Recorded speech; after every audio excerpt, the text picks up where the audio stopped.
So. Hello, everyone.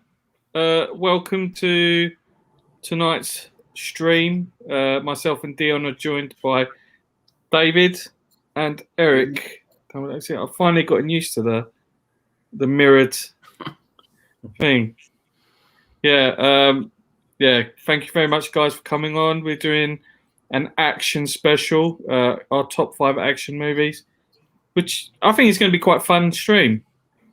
I mean, action movies. Here's another good action movie. I'm talking like from Hong Kong to 80s, 90s US titles. Could be anything. Could be anything. There's so many great titles we could come up in this stream. How's everyone doing? I'm doing good.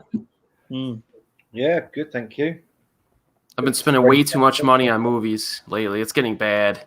I could see in your background. What's that one next to your Zatoichi box set? Aces Go Places. Ooh. Damn. How much have you what? Well, no, not how much. What have you actually been buying? Because I've been in the same situation. It's just been it's been a crazy couple of releases recently, isn't it? Well, I went on an arrow run. Oh God. I got the Akio Jisoji trilogy. All the ones that Huss talks about, like the Shogun's Joy of Torture and the Orgies of Edo and all that stuff I got too. So that was a big one. And then I got my DDD House Haul, which is the Aces Go Places, Chinese Ghost Story, and some other stuff. It's brutal. Nice. I've just made an order from DDD House, and I'm gonna try out a Blu-ray. And then what's that from? You. It's not. Yeah, and it's the first time I've ordered from them because usually I go for Yes Asia, but Yes Asia not shipping to the UK. Not sure why. I think it's either Brexit or coronavirus. Or maybe they just want to sell things to you. They just don't want to sell anything to me. Yeah, they just don't want to give it to you anymore because you're going to watch the movie and not keep it in plastic. How does everybody feel about the Danjin trilogy getting a box set release? I think we knew about that because of what was the last Arrow release? The Cutthroat. What was it? The Switchblade Sister. It was pretty much announcing that. Yeah. Not that I picked it up, but someone picked it up and then they sent me the image inside. They sent a picture. It was like, it's obvious it's going to be that.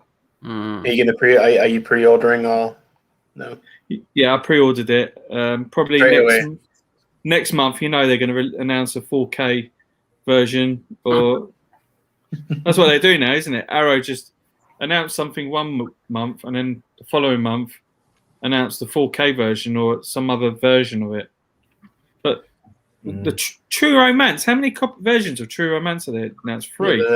There's 3 different editions of it, but that's the joke, isn't it? It's going to be, that's just how Arrow's business is going to go now. So you're going to get a lot of people actually buying triple copies of the same movie just because they want to have every version, which is crazy. What's the third one? You got Zavi, you got Arrow. What's the third one? What? Of True Romance? Yeah, you got 3 different. Zavi. Yeah, there's 3 different. Arrow. Who else is doing one then? I thought it was just Arrow that was just doing. Just Arrow. It's just Arrow. Yeah. Zavi own Arrow now, don't they? Oh, that's confusing. Yeah, I saw it on maybe September. Zavi own Arrow. Oh, breaks my heart.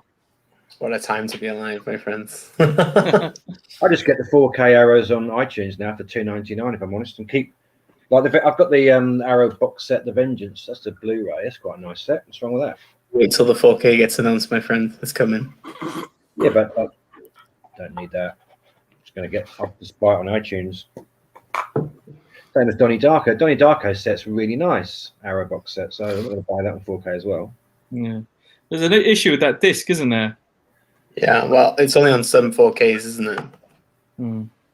It's been jumping, I think, or something. I don't know. Yeah, they put an apology out, haven't they? I saw on Instagram. They apologize for everything now because I think there's been dodgy things on their discs for, is it Demons 1 and 2? There was something wrong with that too? Yeah, Demons as well. Wow. Yeah. There's a lot of problems in the world for them, but oh well. It's like video games. Can't release one that's actually finished anymore. They may as well just release movies with glitches on them. Yeah. Like that, what was it, Cyberpunk? Like everybody was so hyped for that. And then no, that's just came out with so many glitches. Like, what's the point? Genuinely, what's the point? Oh well, that's their own fault. But how did everybody find the list making for this week or this month? I guess very easy. Well, for you, quite stressful. Probably in the middle between those two. I did a mix, a few obvious ones and a few like underrated films that I wanted to include. Yeah, I've gone for ones that are very personal to me, but I'm worried that they're going to be like completely trounced. But we're in a safe space. I am the oldest, so it's fine. Respect. Oh, respect. There's no respect. No respect. Oh, okay. You see the messages I send you. There's never respect. All right. Well, we'll see. I may surprise you guys. You never know. I don't know. If you put Matrix in your list, I've done it into different sections. I've got one for cheesy, one for Korea, one for femme fatale. Femme fatale. Femme fatale, yeah. And French, obviously French. So I've got it into different sections, and then the number one of all time, in my humble opinion, which we'll see. Well, that's. Is it Die Hard?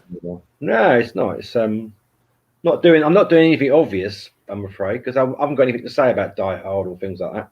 Why not? Well, I just haven't run out of things to say about them. That's a fair point.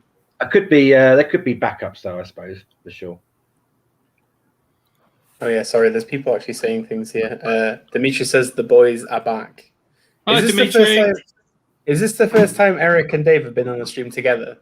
No, the Christmas time. He doesn't remember properly, but I remember Erik. Yeah, it was Christmas one, wasn't it? I think. With the bell. Yeah. I'm glad that bell's not there anymore. Pete says, "Evening all. Dion, thanks for getting me into cannibalism. You're welcome." I thought he was a cannibal anyway, but Andre's here. Hello, Andre. Dustin's here. Hello, Dustin. Ads, who I assume is Adam. Hello, Adam. How are you, my friend? People's Movies here. Hello, my friend. Also, Dimitri says, my Donnie Darko director's cut is too dark, but the theatrical seems to be fine on my platter.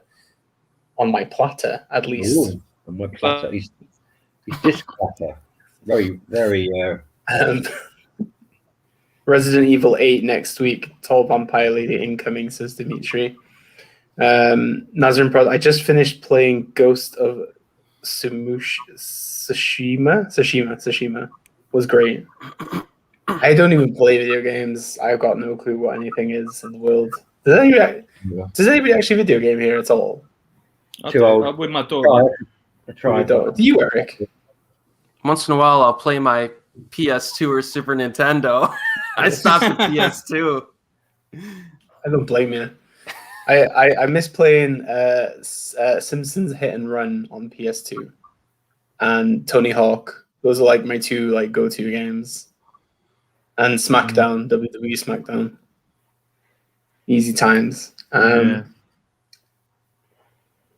People's Movie says he's what? I had a Sinclair ZX Spectrum back in the day, so I'm one of the original gamers. Of course you did. Of course, if anyone's going to have had one, it's you. Yeah, I got. Yeah, I had an Intellivision when I was a kid. Oh, pretty cool. One of the worst controllers of all time. It had like the disc and like 10 different buttons. It was so ridiculous. People's Movie says he still has a Mega Drive and a PlayStation 1. Nice. Retro. It's amazing how that's considered retro now, isn't it? Yeah. Petrifying in my eyes. People's Movies works in the airline industry. Oh, so do I. Yeah, we're both in the same boat, mate. Tourism is. Yeah. What did you do, Dave? Were you a pilot? No. He looks like a pilot. Air hostess. Industry, not in the airline industry, but I rely on airlines flying in my job. I'm a travel product manager, so. Oh. And it's not happening right now, is it? No. So, but look, I'm getting paid for this, so it's fine. And the people. Oh God. Stiff Kitten says Elite is the best game ever. Anybody know what Elite is? No, I didn't hear that one. No. Sorry. Call of Duty is about element.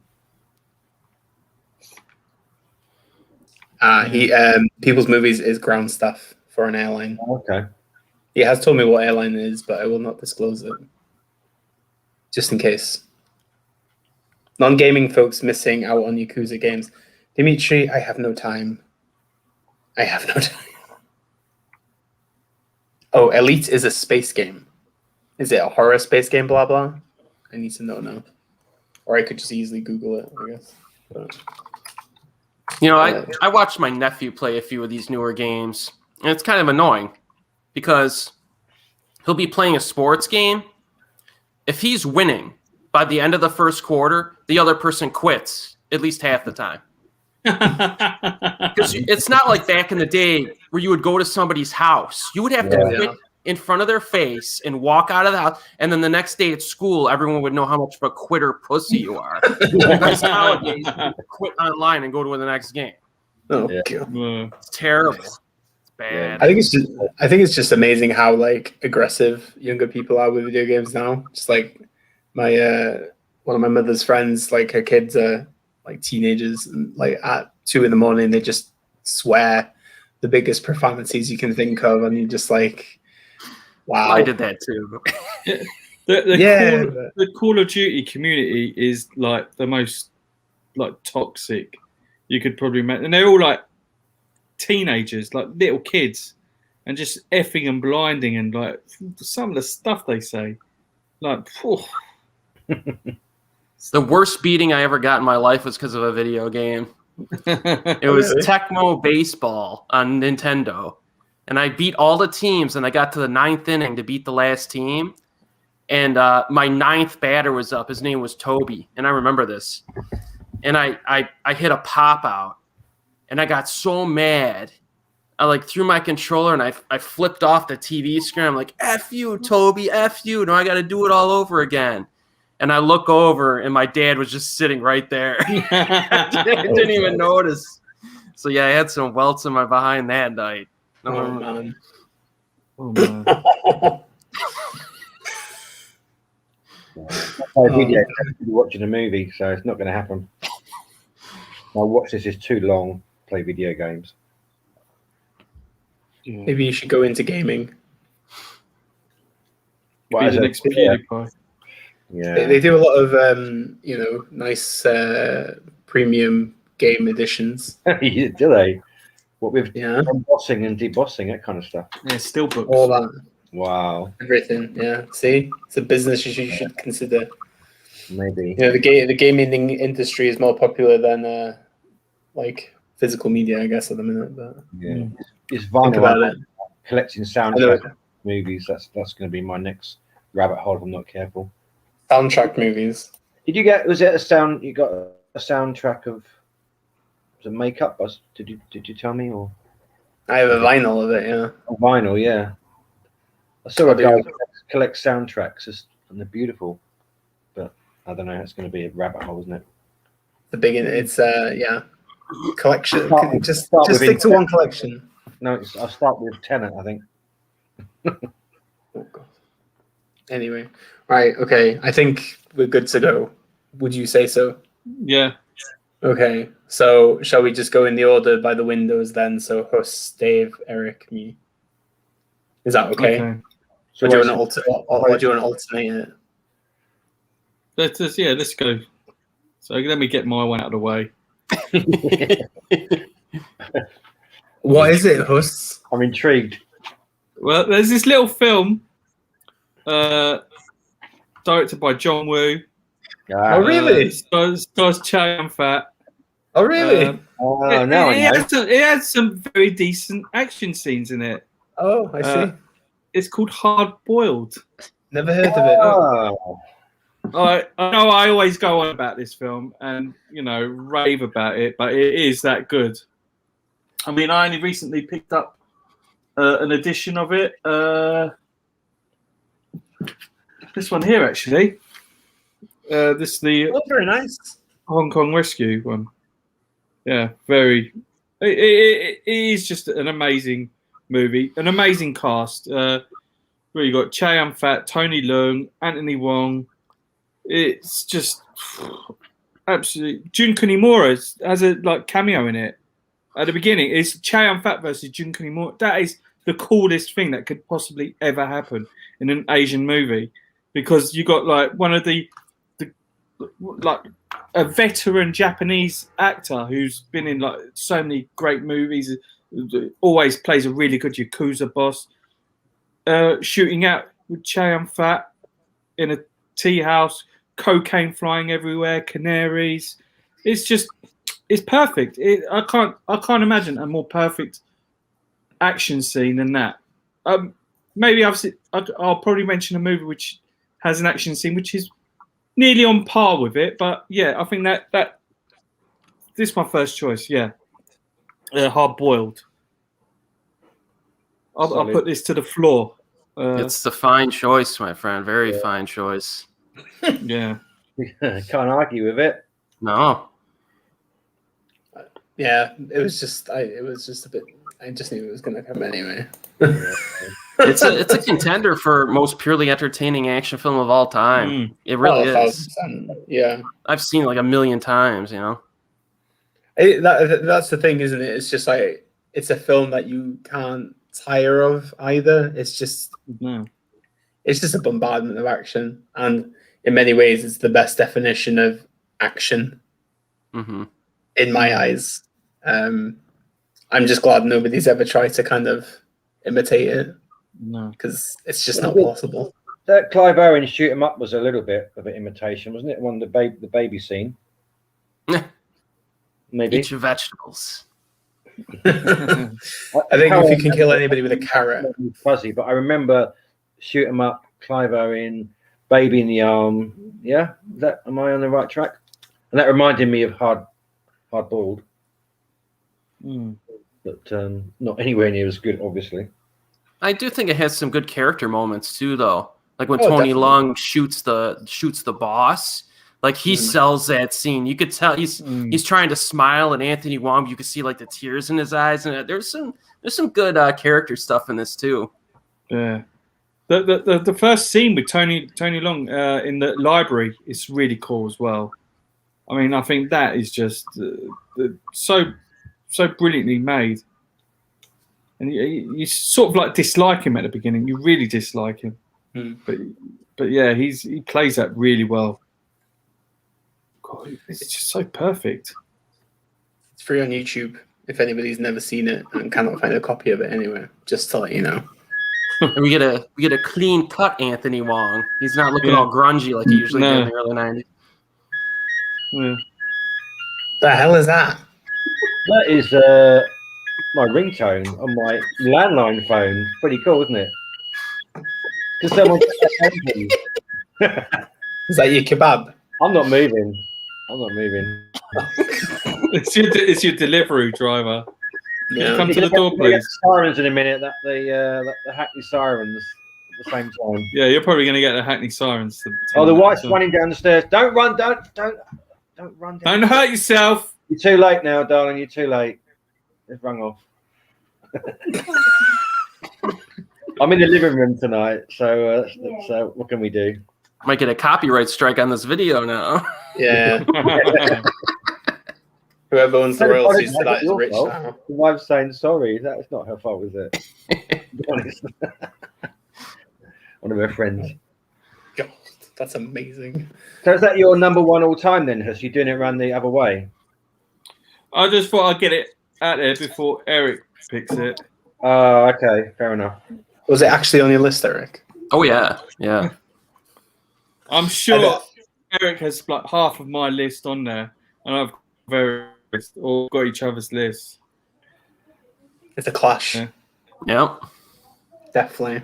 Be interesting to see how this goes. Blood will shed tonight. It'd be interesting to see how many John Woo films are on is going to be mentioned here. Because Good question. I've got a couple. Who is John Woo? Never heard the name ever. I don't even know who you are. Anyway, People's Movie says my favorite hard-boiled. Saw it in Glasgow film theatre 3 months after it came out in '92. That hospital scene is the best action scene, and a lot of modern films try to replicate it. Pete says I saw Hard-Boiled for the first time in the cinema. It was amazing. The warehouse shootout is a bit underrated compared to the other sequences. It's an interesting. Okay. Dutch Film Buff, best one ever. Hey guys, welcome at Dutch Film Buff. Dustin says, watched Hard Boiled for the first time yesterday. It blew my mind. Dustin, actually, I was talking to Dustin and I said that we were doing this action thing. And I said, oh, have you seen, he asked for recommendations and have you seen Hard Boiled? And then I just said, you should watch it because it will be discussed. Straight away. Straight away, he loved it. So the minute I saw his 5 stars on Letterboxd, I was like, okay, he'll be fine. Adam says, don't think I've seen a better action film than Hard Boiled. I totally agree with you there. Into the Blue, Evening All. Hello, Carlos. How are you? Hello, Carlos. Have you been fixing fences tonight, my friend? Did you have some YouTubers smash into him in the middle of the night? Not right. Dutch Film Buff says, and Wu was inspired by Die Hard. Blah blah. Hard Target, I think, is his best, to be honest. Such a good laugh too. I'm sure potentially there will be discussion of. Yeah, because I don't want to mention the one that I like in case it's on someone's list. So I'm gonna be quiet. Dutch Film Buff says saw Hard Target when it came out in the cinemas. Oh, wow, that'd be amazing. And then People's Movie says he has the Tartan Asian Extreme Edition on DVD. Dutch Film Buff says the tagline on the poster in the video stores in '92 was better than a dozen Die Hards. Now that's a good tagline. Yeah. That's a very good tagline. Yeah. Damn. Well, I think we can all admit it's all downhill from here now, I guess. So I don't know. There are a couple which come very, very close. And you know, I'm sure they'll get mentioned, possibly not by me, by the gentleman below me. Yeah. He's smiling there. I don't want to know where that punch went, to be honest with you. Right then, Dave, what is your first choice? Doesn't have to be a number one pick. No. I'm gonna go in by my different genres. So I'm gonna go with my femme fatale or lady action film because there's so many I could choose from. But I've decided to go with one that back in the day really had a big impact on me. I'm worried about this one. I'm not sure, but to me, it's an art house action film from 2011, starring Gina Carano. Yeah, which a film called Haywire. I mean, to me, it was pretty shocking. The opening scene in the restaurant is a guy kicking the heck out of this woman, and she obviously reciprocates and gets up. She gets the upper hand. But Gina Carano was like a martial arts expert, or she was an MMA fighter. She was the show? What's the one? Is it Showtime? The Showtime women's champion? Yeah, I don't know. She definitely was like 7 wins. That wasn't me. That's me. But what I love about it was that it's just kind of, to me, it was introduced me a little bit to, 2011. So it's what Steven Soderbergh, and it was mixing black and white photography, editing, very high gloss, what a cool 70s soundtrack. the action sequences are excellent. There's a scene where she's in like a cocktail dress and she's beaten up Fassbender. And you got Fassbender, you've got Ewan McGregor, you've got Michael Douglas, you've got Antonio Banderas, you've got Bill Paxton, all thrown into this film. What a great cast! Yeah, and I don't know, I don't hear it talked about. That's why I want to get it out there, because it really would hit me right. You know, I loved it when I saw it, and she's not a great actress, bless her, but you know, she wasn't an actress; she was a martial arts star, and she just. Yeah. Oh, so you guys, you know it, you like it, yeah? I wasn't sure. I quite like it. I really like the action sequences. I think the scenes where she's grappling, I think are just brilliant. Like you never see like a ground game in movies, like people going to doing like triangles and arm bars and stuff like that. I really like that. I think that looks really. It can be really stylish when it's done. Great you see as well. Yeah, you see it. You see it in films like John Wick, but I think it's very stylish. It has a very great cast. I mean, Soderbergh is a very stylish director. Yeah, I think he did. I think it's on the back of Out of Sight. I think he did it, but it's also it doesn't take itself too seriously. There's a scene where they run over a deer, and just out of nowhere, the deer ends up in the back seat, and it's just like pretty crazy. But the only problem at the end of it is a big fight scene between Gina Carano and Ewan McGregor, and you're kind of thinking, Ewan McGregor, like, come on, he's not an action star, is he? No. That didn't work. It would have been better with Fassbender at the end. I think he was the toughest guy there. You think Fassbender is tough? Probably time for a rewatch, I think, but I've seen it a few times over the years. I think that's the thing about Soderbergh, though. He's quite an adaptive director. So, like, you know, he's made a combination of dramas, action, horror, thriller. Yeah. So, well, he also directed the Oscars on Sunday night, and obviously that didn't turn out very well for him. But He directed it. Yeah. Oh, wow. That's why people are just saying it's a very Soderbergh ending, the way it ended. So, yeah. But no, I think I don't think Soderbergh has ever been mentioned on this stream. No, ever. never. I don't think it has. No. We never mentioned the ocean. Out of Sight definitely took me by surprise. I'm struggling to think of his other films right now, but I mean, even the soundtrack. If you watch the film, and the soundtrack is amazing, real 70s kind of vibe to it. It had everything in it, and it, like I say, to me, it felt like it was an art house action film. So, he's a proper indie director, though, isn't he? So it's been ages since I watched that movie, though, like a very long time. I think I saw it when it came out in the cinema, maybe, probably. But what we got? Into the Blue. Well, Cal saw a cool picture last week of all these modern action movie stars with their stunt doubles, and at the bottom of the picture, it was Jackie Chan by himself. I've seen that one. I think it's like Downey Jr. and Chris Hemsworth, and then at the end it was Jackie Chan. But what a man! What a man! Young Biao doubled for Chan sometimes. Dutch Film Buff says. I'm sure Jackie Chan has a stunt double these days in the terrible movies that he makes. Kung Fu Yoga. I can't even think of a good recent Jackie Chan movie. Can anybody even think of one? The Foreigner was pretty good, I thought. Yeah, actually, you have a fair point there. Did anybody see that really bad movie he made with Schwarzenegger? No. Really? Oh man, Arnold Schwarzenegger, Jackie Chan. I can't remember. It's that bad. I don't even remember what it was called now.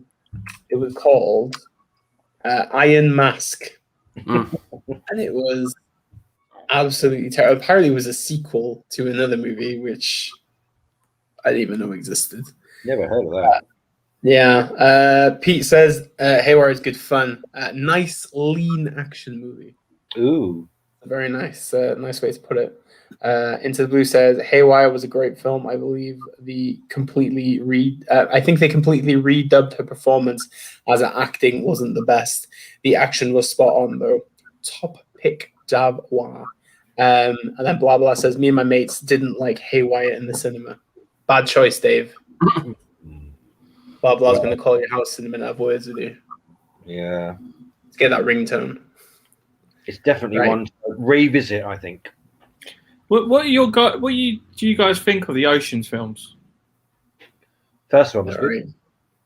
The women's one was awful. Well, Really bad. I remember the first one being pretty good. yeah. I don't remember the other two Yeah. at all. I didn't really like the original that much. I thought it was just kind of, I don't know. It seemed like a vanity project or something. Yeah, I watched that last year. It was like on TV on a Saturday during lockdown, and I was like, "Why am I watching this shit?" They tell you, they say you need to pay respect to the cinema of the past, but sometimes you're just like, nah, not that kind of crap. Anyway, Erik, what is your first choice, my friend?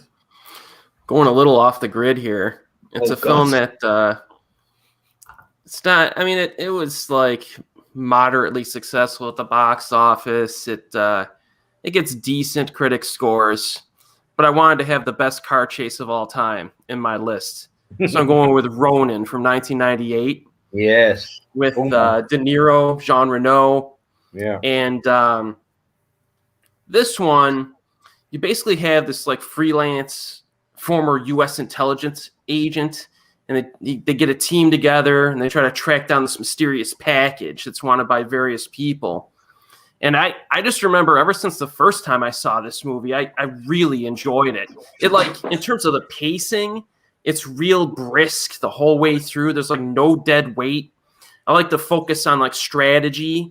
Like, okay, we gotta case this out and figure out, you know, how to get the briefcase, what's the security around it, and all that stuff. The performances are really good. You got Sean Bean, and the way his plot resolves is quite unexpected. Stellan Skarsgård and Jonathan Pryce. It's a very solid cast. The dialogue was good. And then the car chases, man.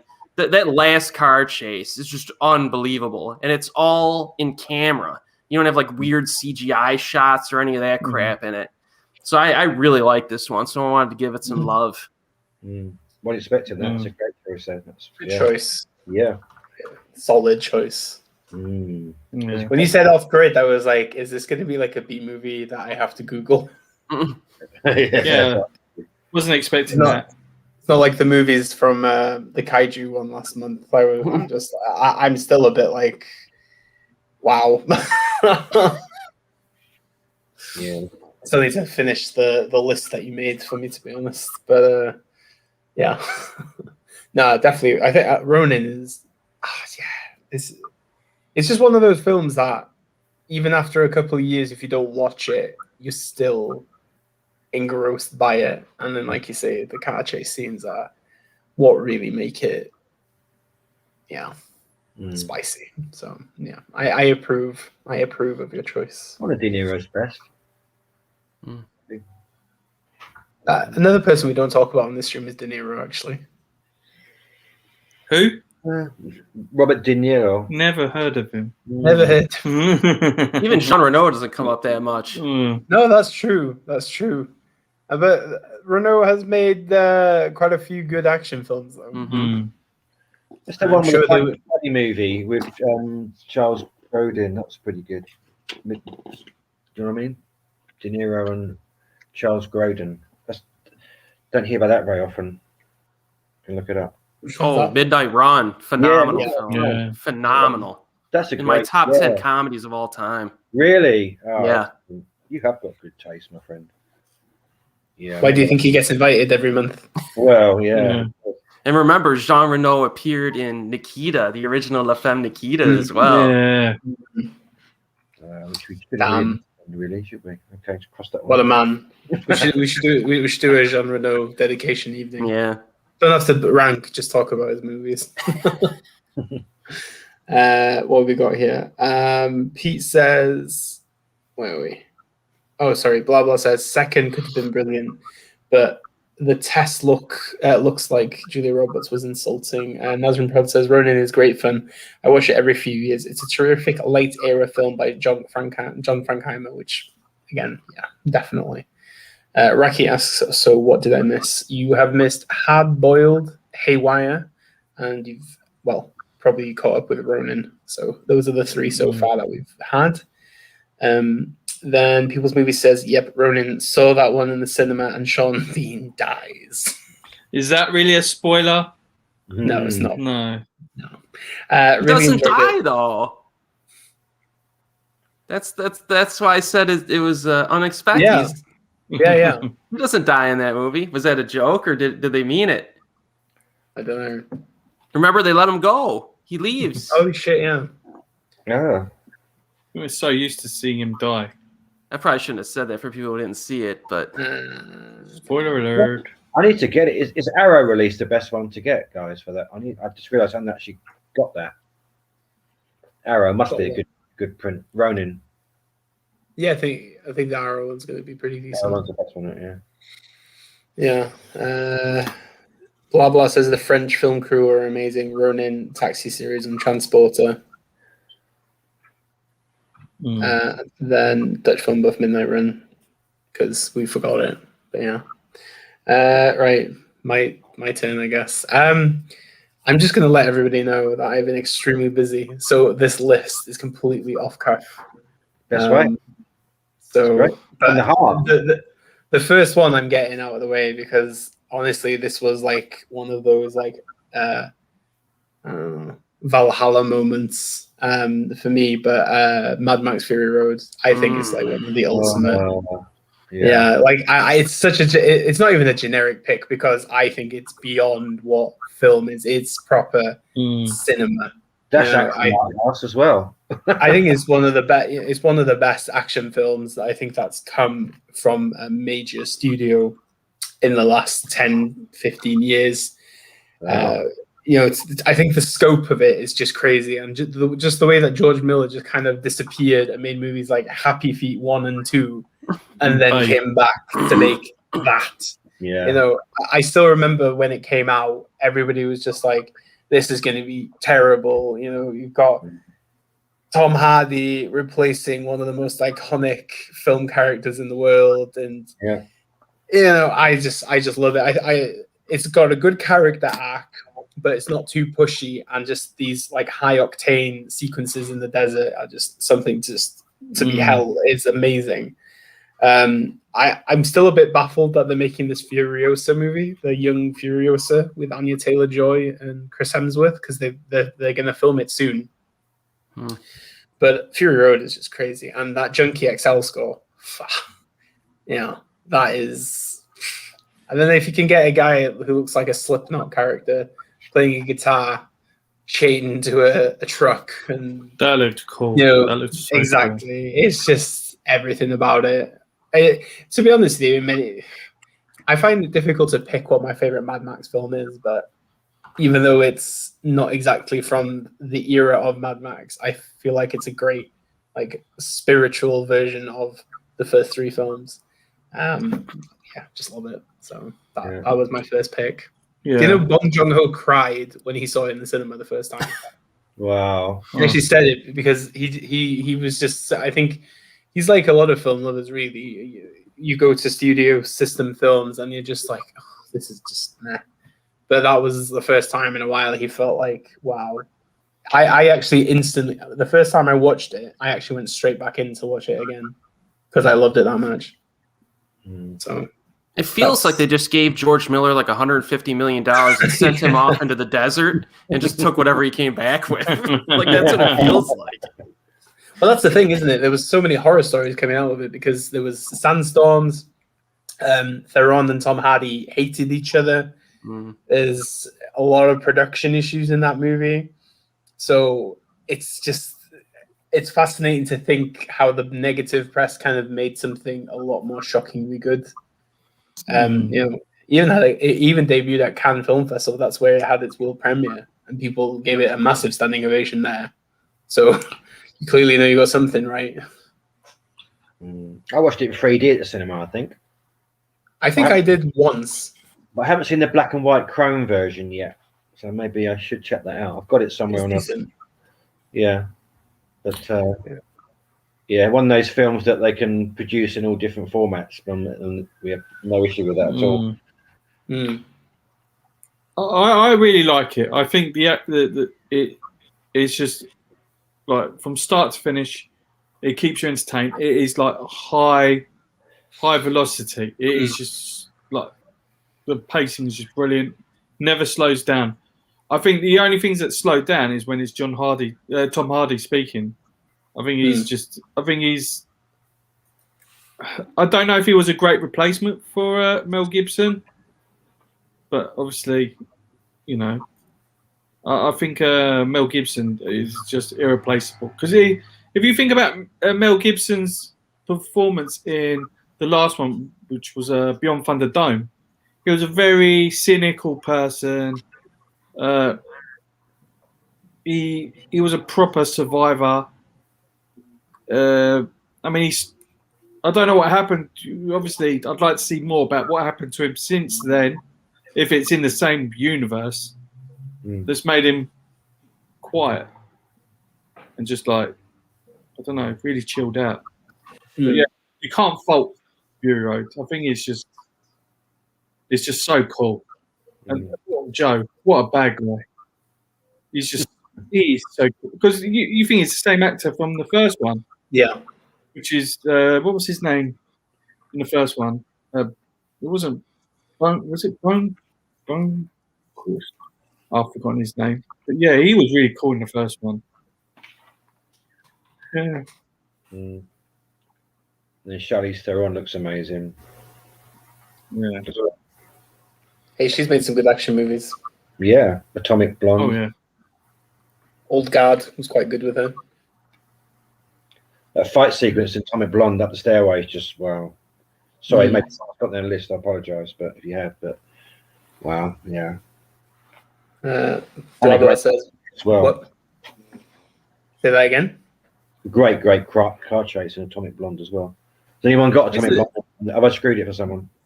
Oh, good. It's a decent movie though. Like, yeah, you like it. Great 80s soundtrack as well.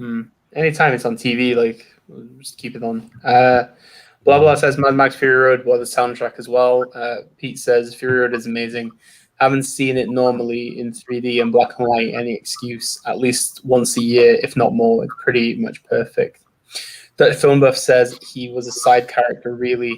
Also prefer Hardy to Gibson as Max. That's true, though, what Film Buff's saying. It's really more about Furiosa's story than it is of Max's. And in many ways, I think it kind of works that way. But again, this kind of prequel idea that they have for Furiosa to like learn more about her story is going to be interesting when it comes out eventually. But at the same time, Anya Taylor-Joy is just one of those like go-to actresses in the world right now as well. So, but yeah, Cal says Fury Road looks visually amazing too. Oh my god, I think that sandstorm scene is crazily good. Yeah. And when they go into like that, like kind of like dark murkiness after the sandstorm, and you see those weird creatures on stilts and stuff, and you know, there's so much more to explore in that world as well. But it's crazy. It feels like it feels like a completely different universe to the last Mad Max film. But you imagine the amount of money he got to make that compared to the other ones. Yeah. Because the first Mad Max is basically an indie movie. You know, it came out of nowhere, small budget, and then it just did so well. And then obviously Road Warrior had a bit more money, and then Thunderdome obviously had more money. What is everybody's favorite Mad Max film then? Just out of curiosity. 2. Definitely is Fury Road for me. I wasn't really a big fan of the originals, to be honest. Go away. Kick him out. Can I kick him out?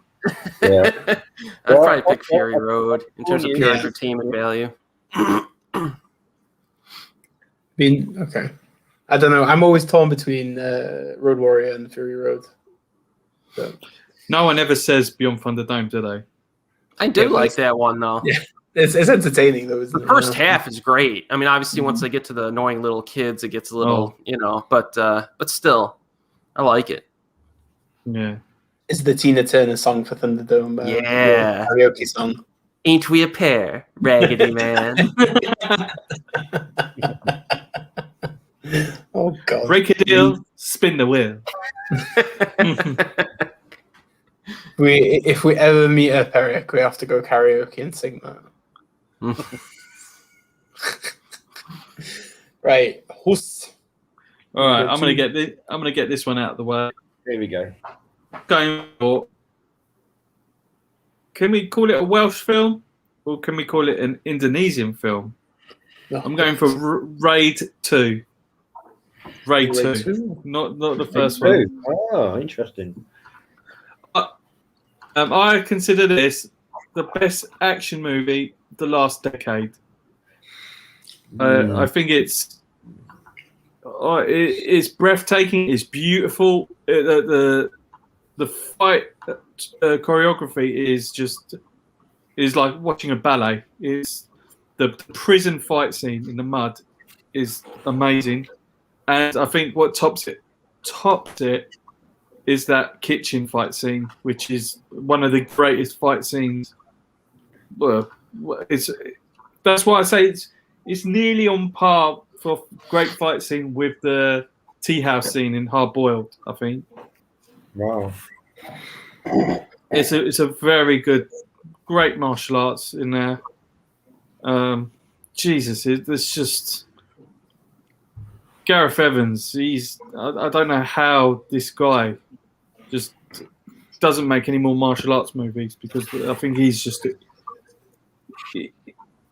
No one in Asia is making them like that, in my eyes, at the moment.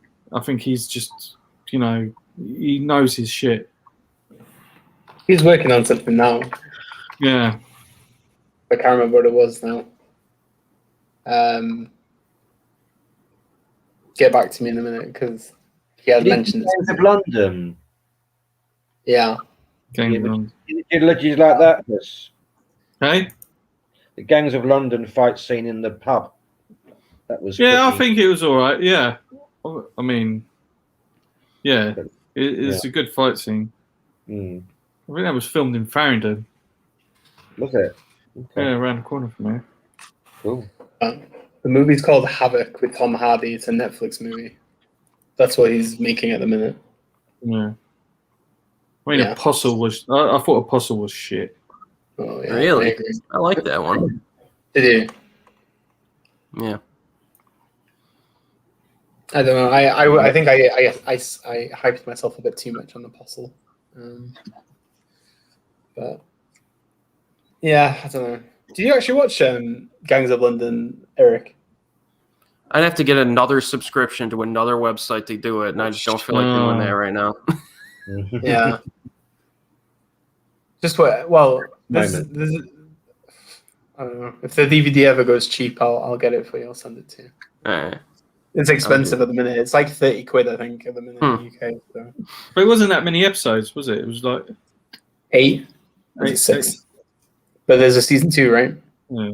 I really like the Welsh travellers in that. They're just so cool. I still don't understand that though, because like Welsh travellers isn't exactly a thing. Like there might be a few, but especially Welsh speaking ones, yeah, I don't think so. But it's fine. No, I don't know. I don't know which of the raids I prefer. 1 and 2 are just on par with each other, I think. So I thought 1 was so much superior to 2, so I need to revisit it. I don't know what happened to 2 for me. 2 is amazingly entertaining, though. I need to revisit number 2. There's a good momentum to it, I think. Because I think what Evans knew was the feedback on the first one was so good, he just knew where to go with it, I think. Yeah. But at the same time, I think with him, it's like he's really well educated in East Asian cinema. And I think in many ways he just like pays homage to to the John Woos of the world, really, doesn't he, in his own work? So I think, I don't know, it's a weird story, really. Think about it. Like a Welsh dude moves to Indonesia and then makes Indonesian badass movies. Yeah, I don't know. I still don't even remember how I watched the first raid. Like, it just came out of nowhere. I used to peruse the IMDb message boards, and somebody told me about Marantau first. So I actually had seen Marantau before the raid came out. So these guys are already kind of on my radar. So that's why I went to see it in the theater. Just the hype that came out from the first raid when it got released, it was very refreshing. I mean, in terms of a martial arts movie, it was extremely violent.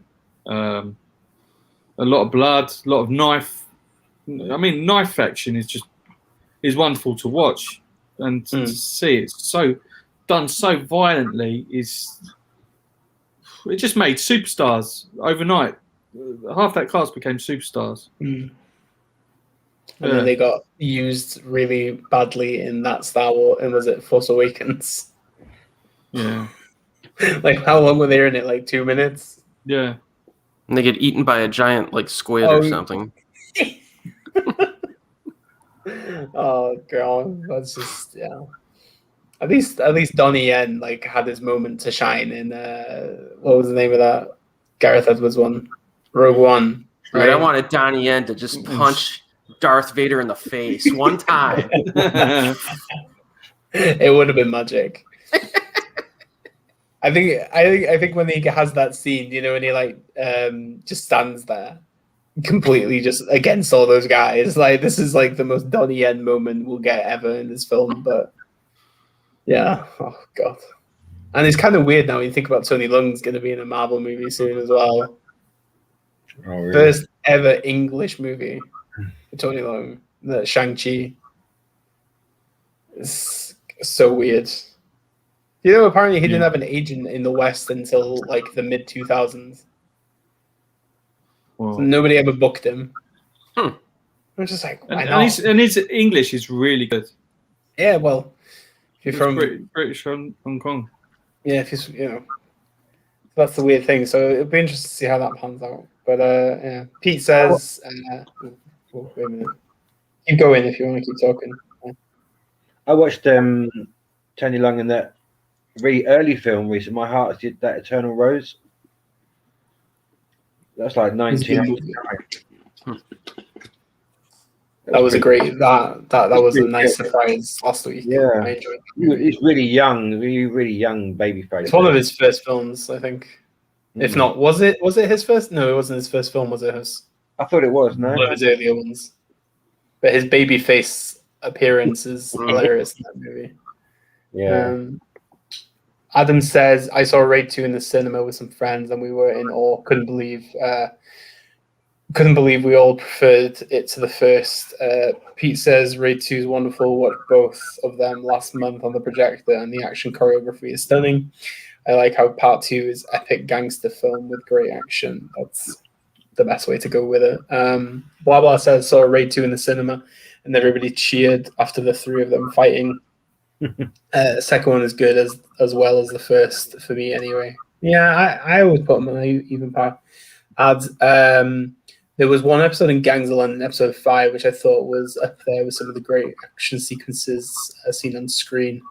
Can't remember what episode 5 is now, but I won't say anything because Erik is here. Don't want to ruin it for Erik. Joe Tassim and Iko Uwais were absolutely stunning in Raid 1. People's movies both were fantastic. Raid 2 was a big inspiration from Hong Kong and Japanese crime thriller mixed with action. Then he says, I saw the first Raid at Glasgow Film Theatre Fright Fest and Gareth Evans was there with Iko Uwais. Evans was a bit nervy of a reaction as it was at the UK premiere. I think standing ovation, blah, blah. Why were they even in Star Wars such a big disappointment? They would wipe the floor with those Jedis. Nazarene Pro Shang-Chi trailer looks so bland. Yeah, it looks bland, but that lead actor just looks like a plank of wood. Yeah, I don't like his mannerisms. Like, where'd they find this guy? Yeah, who is? I don't even know who he is. Simon. I mean, maybe he's better in the movie, but in the trailer, I'm like, man, this guy looks boring to watch. Yeah, it's kind of weird, isn't it? Yeah.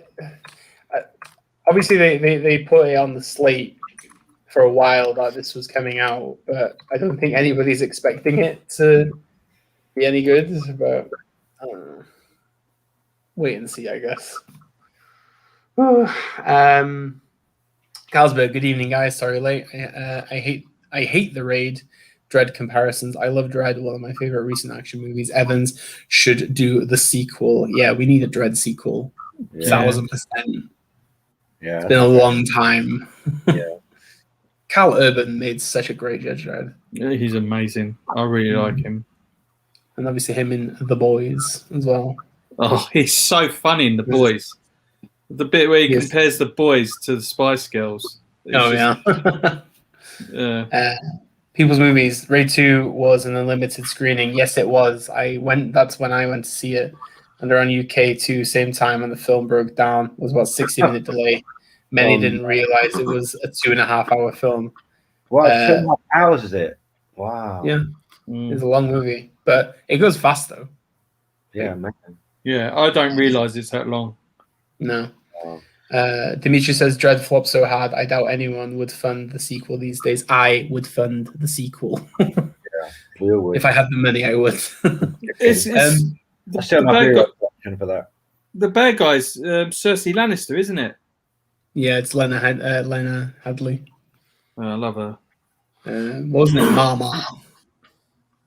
And then blah blah says, I think Rebellion, who owned Dread, were working on a show. Yeah, I've heard that as well. Ben Wheatley wanted to make a sequel to Dread though, but because it did so badly.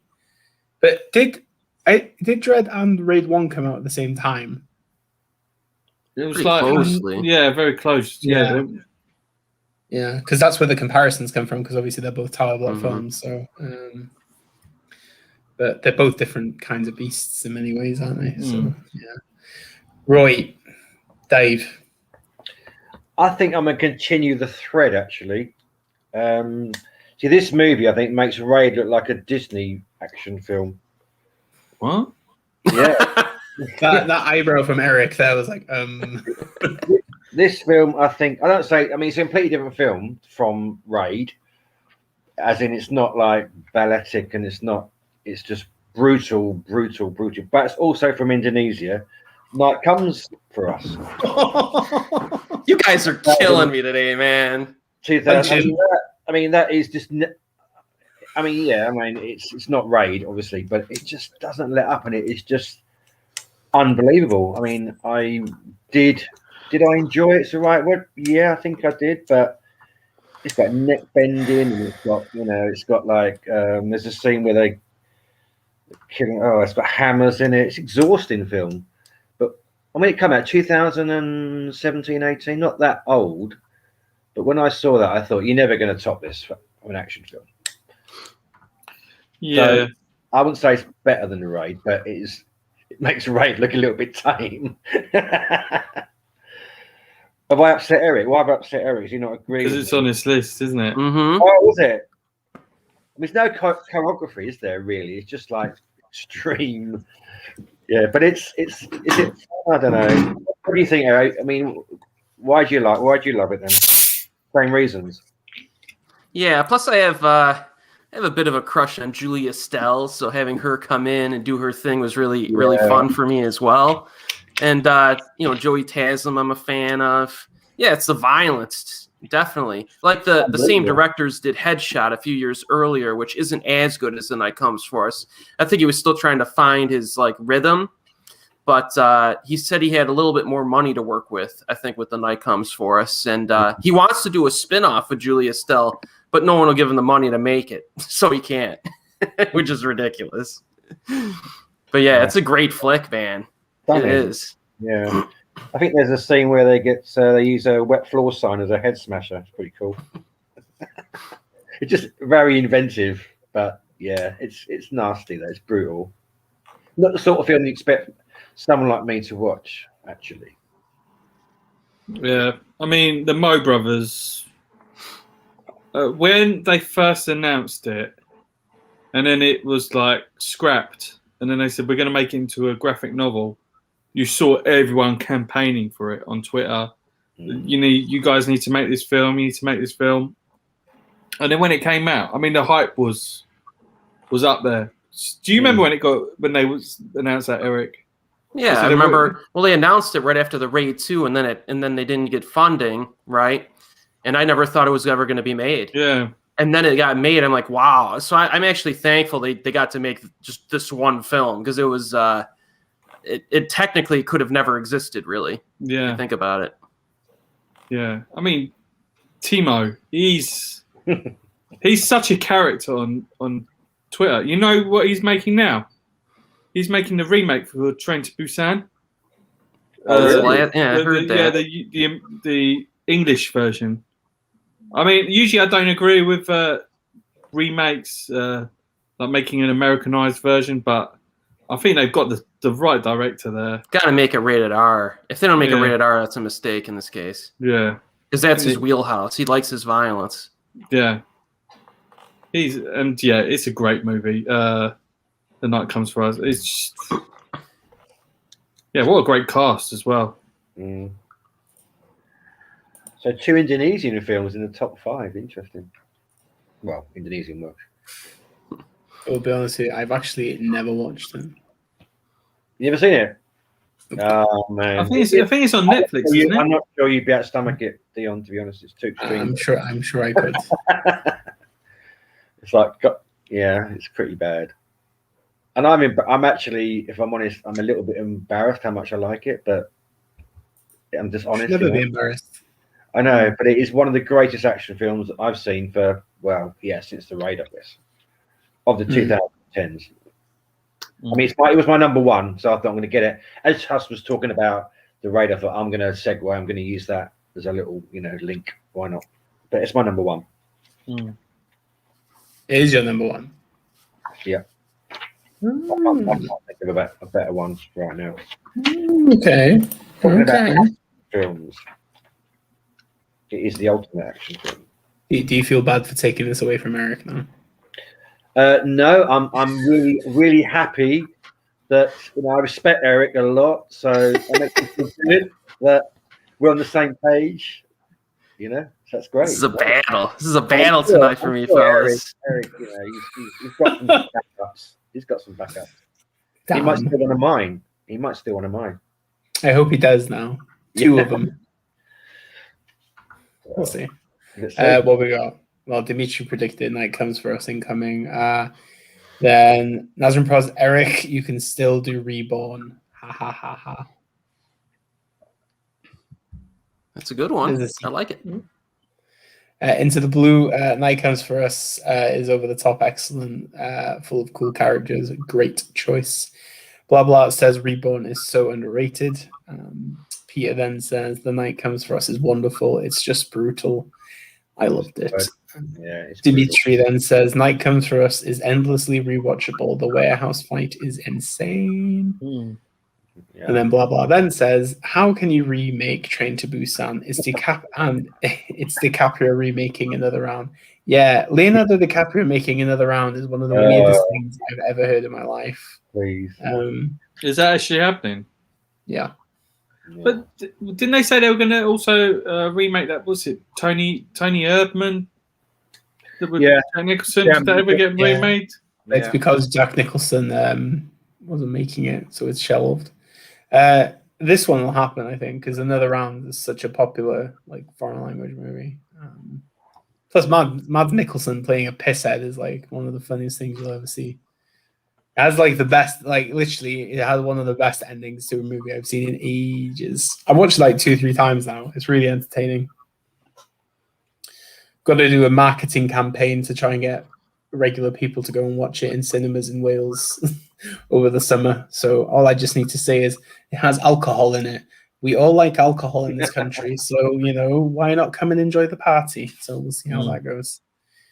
But yeah, I didn't realize the Oscar speech about his little girl. I had absolutely no idea about that. That really shocked me.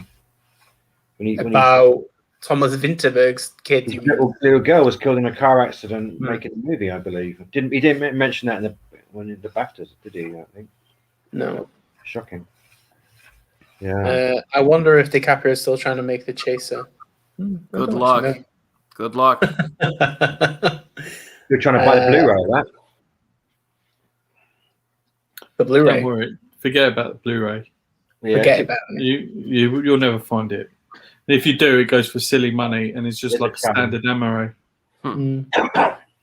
Carlsberg says, I'm gonna go something recent and say Nobody, which I watched yesterday with Bob Odenkirk from Better Call Saul. Suburban John Wick, really enjoyed it. Yeah, it was really entertaining.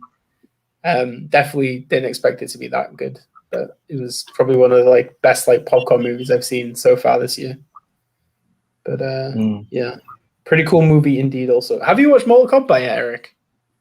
What? Have you watched Mortal Kombat? Yeah. Of course he has. Oh yeah, I did.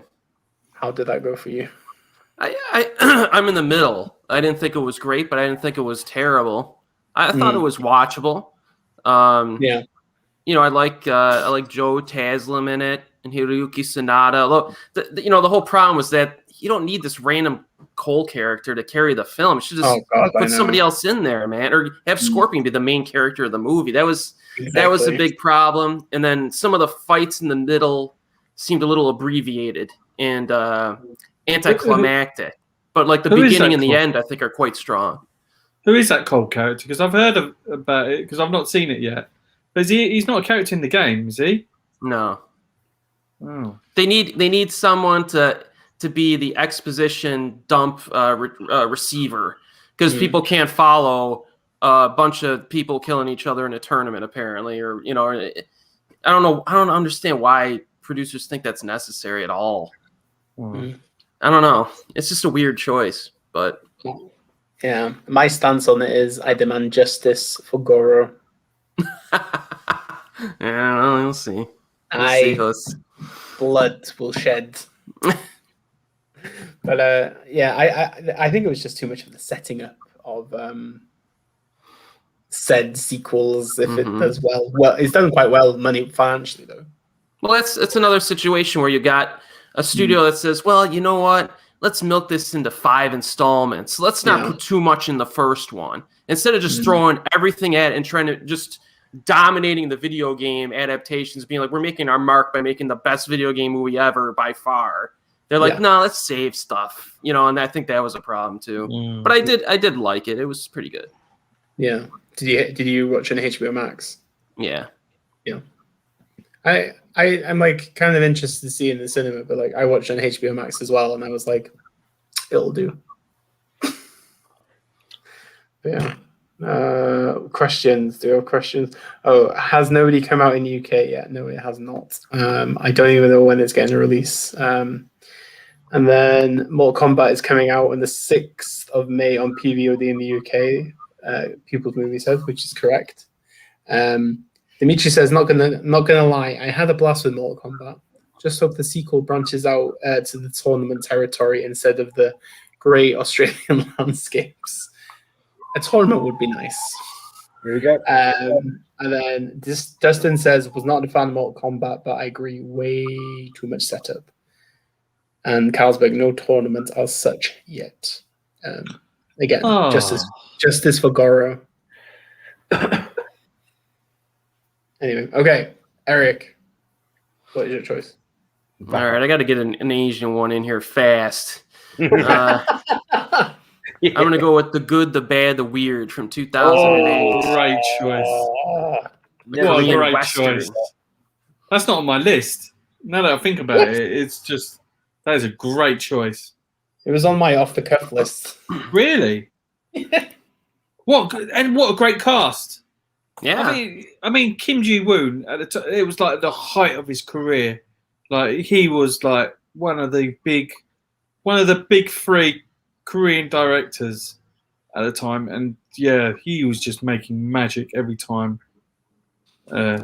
Song Kang-ho is just so funny in it. You got Lee Byung-hun, Jung Woo-song. Yeah.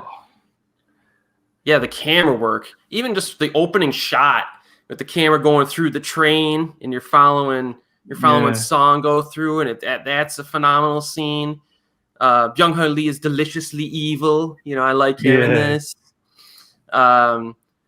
Just the big finale is just insane. You got the different armies coming in, and people are on horses and motorbikes and all kinds of crazy stuff going down. Just the way that scene is shot is just fantastic, and the humor works too. So it's like a really good crowd-pleasing Western action comedy. I love like some of the wide shots too are really nice, and I mean that's all I can really say. It's just a fantastic piece of entertainment. Yeah, I'm waiting for the CJ Digibook, so I think I better just forget it and just watch it. It's probably available to buy quite cheap, isn't it? There's one on eBay for 150 quid. Yeah, exactly. Yeah. Who the heck can afford that? Oh, it's such a great movie. Yeah. I mean, I hear so much about it. Never seen it. Have you seen it, Dion? Well, Good, bad, and the weird. I did say it was on my off the cuff list. Are you listening at all, David? Obviously not. Clearly. How it's my age, mate. Come on. I thought you were 35. No. 45. Plus And 10. Right, so I need to watch this urgently by the sound of it. I'm not going to wait for the CJ Digibook. no, it's Is it only on the CJ, or is there No, another version of it? no. There's other versions. I mean, there's a standard UK. Yeah. I mean, there's just. I couldn't even rent it, couldn't I? Is it on like streaming anywhere? To watch it on streaming would be cool. It's not on Netflix, or it might be on Prime. I'm not too sure. We'll check now since we're here. Eric's inspired. Yeah, you can rent it for 99 pence, Dave. Come on. Wow. Yeah, I'm doing it. I met Jung Woo Song. He is huge. He's so tall. Really? Yeah, he's one of the loveliest guys I ever met. I went to take a picture of him, and because I couldn't get him in shot because he's so tall, he grabbed the phone off me, and his arms just like it was like I was his baby. The way he had me, like I was like was around me. Such a nice guy as well. Just so much nicer than Lee Byung-hun. Really? Yeah, Lee Byung-hun is not as nice.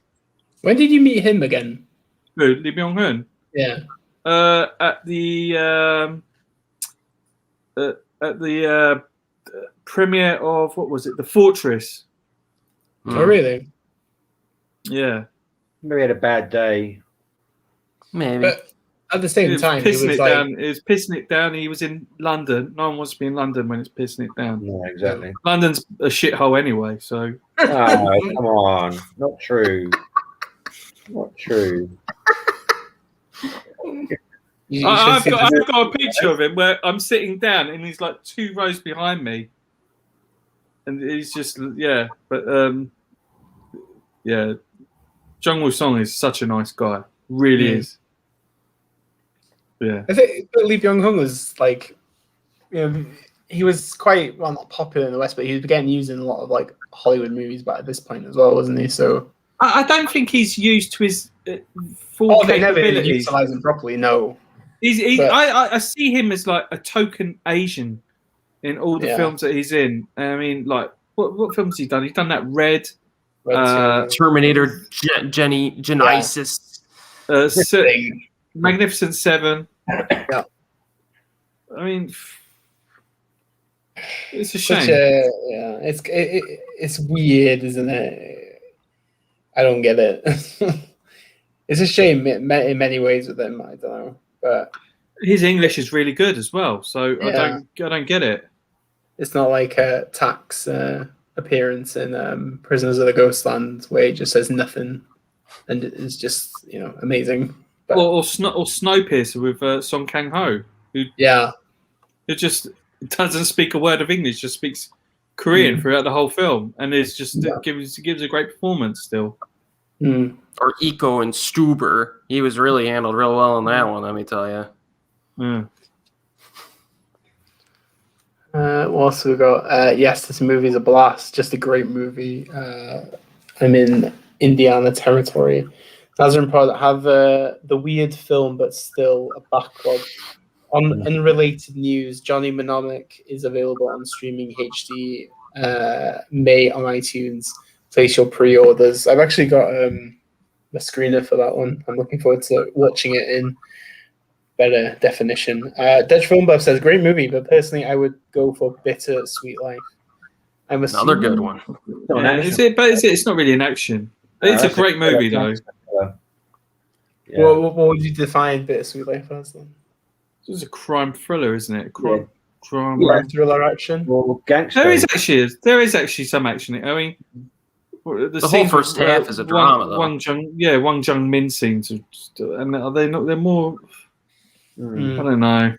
I would have put that in if I thought it was an action movie. To be fair, but yeah, everyone's got a different. We noticed it earlier, haven't we? Okay. All right. So I will go for mine. I don't know if this is on anybody's list, but maybe it is. Oh, It's a Johnny Toe movie. no, dear. Go ahead. It's what year is yours then, Eric? I'll change it if you want. No. Go ahead. From 2004. Oh. It's called Throwdown. All right. Oh. Good Good choice. choice. Good choice. I didn't even think about it.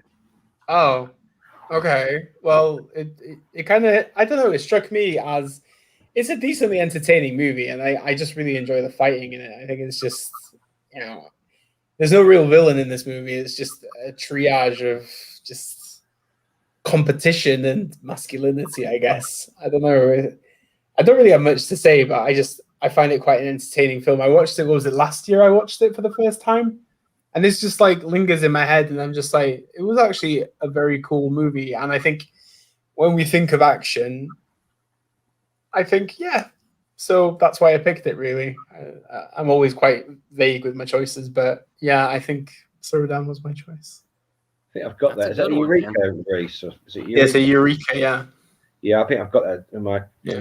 I don't know if anybody else wants to say anything about the film, but One of Aaron Kwok's better performances. I liked him in that. Cherry Ying was really good. I like the slow-mo judo throws and stuff. And then what they do with the character by the end of the film, I really liked too. Mm. It was pretty neat how they did that. yeah. Yeah, I love It's them. just a weird, it's just a weird, I don't know. Considering it's like thematics, it's just a fun film. Mm. And I guess that's the thing about when I think of action, I think of what is something that I would be entertained by over and over again. Because it doesn't have to be gritty all the time, or it doesn't have to be like ultra violent. But if I want to watch an action film, I want to make sure that I'm actually entertained every time I watch it. Because if the shock factor disappears, what's the point? And I think kind of like Throwdown, after when I watched it initially, I was like, I could easily watch this like anytime. So, and it's only like, what, 90 minutes? Mm-hmm. Mm. So it's even better. So, yeah. That was... Yeah, I never really associate Johnny Toe with action movies. Mm. But, I mean, but Throwdown, great choice. But clearly Erik has Another one. another one. I'm trying to think what it could be. Oh. I think I know what it is now. He's allowed to have one that we don't consider an action film. Yeah. Because it's Erik. I was going to say like My Little Pony movie as an action movie just to like troll everybody, but I thought I'd best not. What have we got? Dimitri. Is that Donnie Yen movie based on Sleeping Dogs ever happening? That'd be an interesting to see for sure. I don't know. Don't know. Then Carlsberg, it's a good question.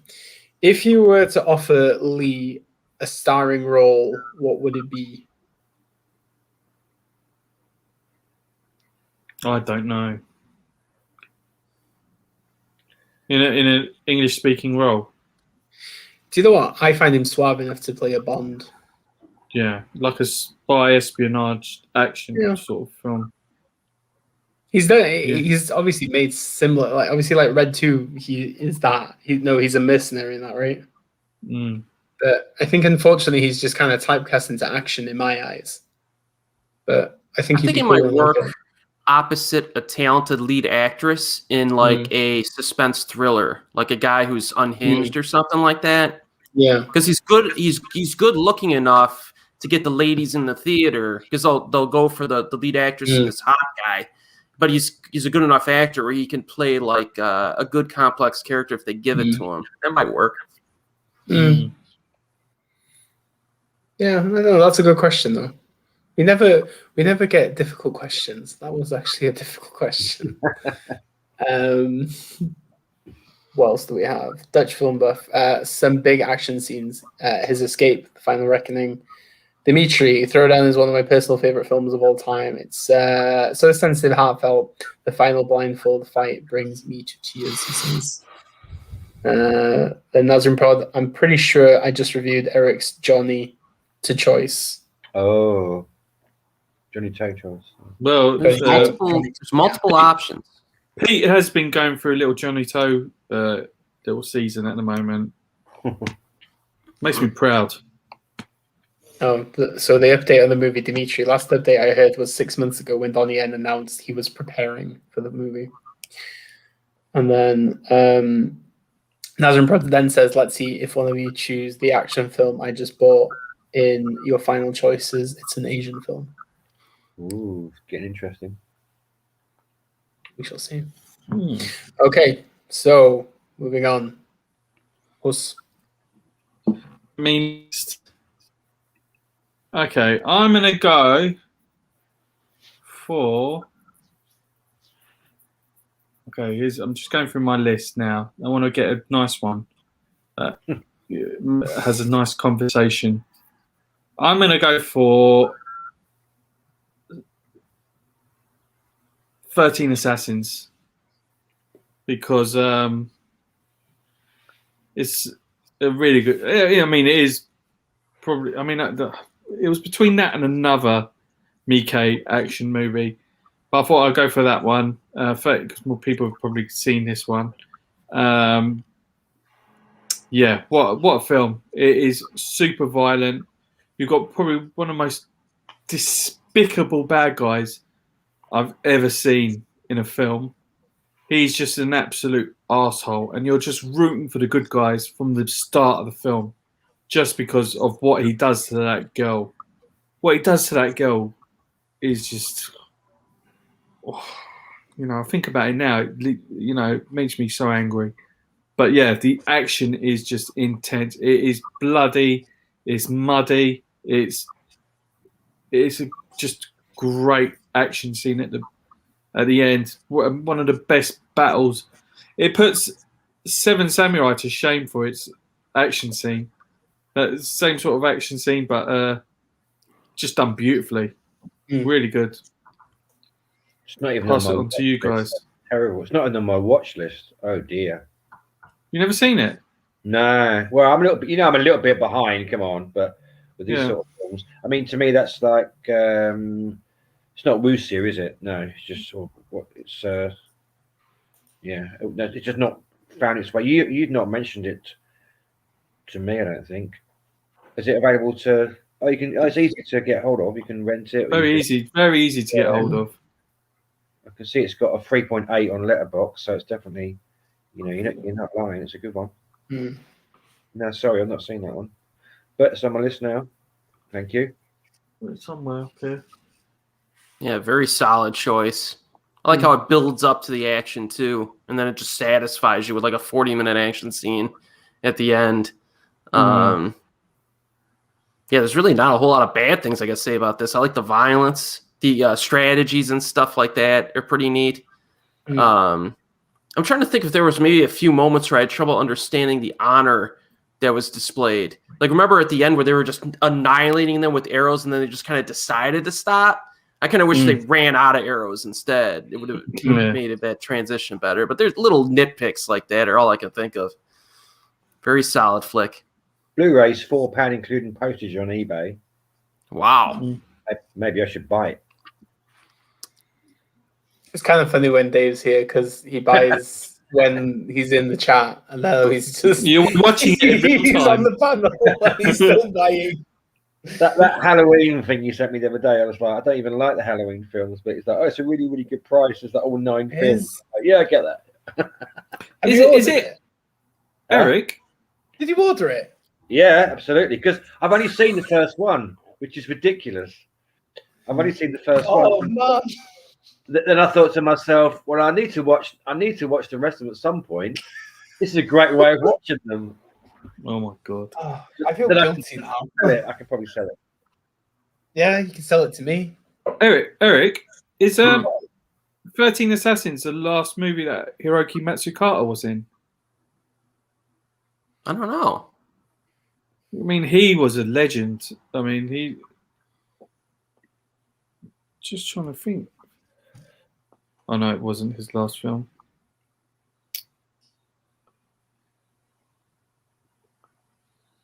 Actually, I don't know if it was his last film. That for £4. There you go. Is that your total spend so far? That's it. That's my total so far is £4. It's good going. But I've got to get I've got to buy the good, the bad, and the weird, haven't I? But I might rent that and wait for the CJ. I think you'll be waiting forever. It's my birthday. You guys can club together. Come on. How much is that going for at the minute? 150. 150 pounds for a Blu-ray, which could have like a bug on the disc because those first 5 CJs I've got sometimes they got flawed discs. I mean, mine works, but I have heard people having problems with theirs, even with their memories of murder. And Mother, is it Mother you mentioned as well? Yeah. And they're going for silly money as well. Well, they are very nice, Hus. Mm. They're beautiful. But I wouldn't pay 150, that's for sure. Just break into Hus's house and steal it. Yeah. Who's it signed by, Hus? That one's not signed. Oh, okay. Not yet. Yeah. Kim Ji-woon, actually. Here we go. Sign that for me. Oh, wow. That is impressive. Did you specifically take a gold pen with you to get that signed? Yeah. And he signed a copy of A Bit of Sweet Life for me as well. Oh, stop it. You're going to have to go with Hus when he goes for these autograph hunts. The only one that waits for an autograph of all these Asian directors and stars. I'll never forget. I went to see Burning, and Lee Chang-dong was there, and Steven Yeun comes out, and everyone's going, Steven. I had not seen him in anything before Burning, so it wasn't really a big deal for me. What's he doing? I don't know. I got a signature. Where's my signatures? I've got a signature. Oh, God. Can't find it. Oh, there it is. Ugh. Damn, this is dangerous. It's Believer. I got a signature from Believer. Don't know who it is though. Who's that? Anyway, I can get them. There's a lottery in the art cards for playing archive, but I think it's the lead actor. I don't know. I'm not getting all the glory. What's that one? Oh, stop it. That's Corrida. Oh, here we go. You win. I don't even know who my signature is. Do you know, going back to this, everyone was going crazy for Steven Yeun. And I didn't know who he was because I think he did more American stuff like TV shows. And then Lee Chang-dong is just like walking on his own and no one even notices him. Like he's one of the greatest directors of our era. Yes. I mean, he's just, you know, I think the best Korean film ever made is Oasis. It's up there, man. Yeah, it's definitely. I mean, if it's not the best, it's definitely up there. And you know, yeah, no one just even noticed the guy. Yeah. But yeah, where were we? Yeah. Nazarene Prod says 13 Assassins is great, but I prefer Blade of the Immortal, he says. And then Carl also says toss up between 13 Assassins and Blade of the Immortal. I prefer 13 Assassins. I prefer 13 Assassins. Eric? Blade of the Immortal is fun. I don't know. It might be a toss up for me, to be honest. Blade of the Immortal has a breezier pace to it, maybe too. A little bit lighter, in terms of tone. Yeah. Which, depending on how you feel, depending on how I feel, I might prefer one over the other in any given night. You're a rational man, Eric. I appreciate it. People's Movie says Curzon in the UK released 13 Assassins. They did indeed. Blah blah on our video streaming 13 Assassins, but Dave's obviously I got that. Nazarene Pod says David, apart from three Halloween sequels, are total garbage. Don't listen to Dion. Always listen to Dion. Listen to Dion. Most of the sequels, I'd say most of the sequels are at least watchable, right? Dion? Yeah. Exactly, Erik. Exactly. The one that I have the biggest trouble with is Resurrection. That one's rough. Oh yeah, I know. Is that I'm not But sure. Buster's ninja moves. Oh man, no, I don't know, Dave. If you don't like him, you don't like him. I'll buy that box set. I'll be able to resell that. I think. Yeah, I'll give you a $5 for I it. lose a tenner. I might lose a tenner, but I've watched all 8, haven't I? It's fine. I'm sure if you sold it on the cult page, people would pay at least an extra tenner on it. We also got Blah Blah. I love that film. I Saw the Devil. Everybody loves I've Saw the Devil. And then Dimitri says, this is a not suitable for work stream now after Dave showed his butt. Sorry. It's okay. I'm excited. I wanted to compete with hers, but I failed miserably, didn't I? You're definitely demonetized now, Hus, after seeing his Yeah. Again, another month of demonetization. Right, Erik. David. What is your next choice? I'm up. Right. Okay. We got to get some 80s cheese going here, I think, because I thought long and hard about this one. What's my favorite 80s movie favorite action movie from the 80s? So it's going to have to be, non-stop action, loads of one-liners and steel drums. Yeah. Commando. 5. As soon as it's still drums. Unbelievable. I rewatched it a few weeks ago and I just thought, yeah, it's still my favorite. You got the chopping wood, you got Ray John Chung, you got Dan Hedaya. There's great one-liners, loads of set pieces. I'll be waiting, John. I could not think. Sure, you guys have got one coming up, but I couldn't think of a better 80s cheesy movie than Commando. Come on, 1985, I think. Yeah. Yeah, that little homoerotic relationship between Bennett and John Matrix is just. Yeah. John, I'll be waiting, John. Yeah. I'm not going to shoot you in the face, John. I'm going to shoot you between the balls. I really like that actor. He's good in everything. He shows up in. He was in Mad Max too. Yeah, and the Porsche healing itself. The Porsche keeps getting smashed and then it gets back, come back from the dead again. And I'm trying to think of some of the one-liners. I know there's the one where he's got the guy hanging off the cliff and he drops him. And oh, what happened to him? He goes, I told you I'd kill you last. I lied. Yeah. I like you, so I'm going to kill you last. Yeah. I'm not going to do an Arnie impression. But it doesn't take itself too seriously. No. But there is some great, and it takes a long time to get the whole gear on, with the bazooka thing and all that.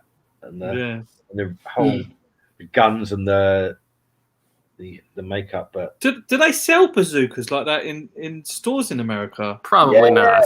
Film lounge. He just goes into the store and nicks it from there. Yeah. I was watching it with my cousin, and he knows more about this stuff than I do. I rewatched it with him, and once he went to that back room and he saw it, he goes, "Oh, what a load of!" He's like, "What a load of BS! This movie doesn't make any sense." It's great. I can't remember the last time I watched that film, actually. I watch it at least once a year, man. Yeah. It's a summer movie for me. It wasn't on your listing, Erik, I hope? Mm-mm. Oh, good. Okay, that would have been really bad. Good alternate, though, definitely. Yeah. I'm glad you approved. I'd be interested if anyone else has got any 80s ones coming up, but that was my favorite. 100%. I always think, though, with Schwarzenegger, and he's had so many iconic lines, but do you know these one-liners? Do you actually feel like they're intentional, or is it just because of his really bad acting? They just turn out to be one-liners. That's what I think. Because Roger Moore had loads of one-liners, but I can't really remember all of them.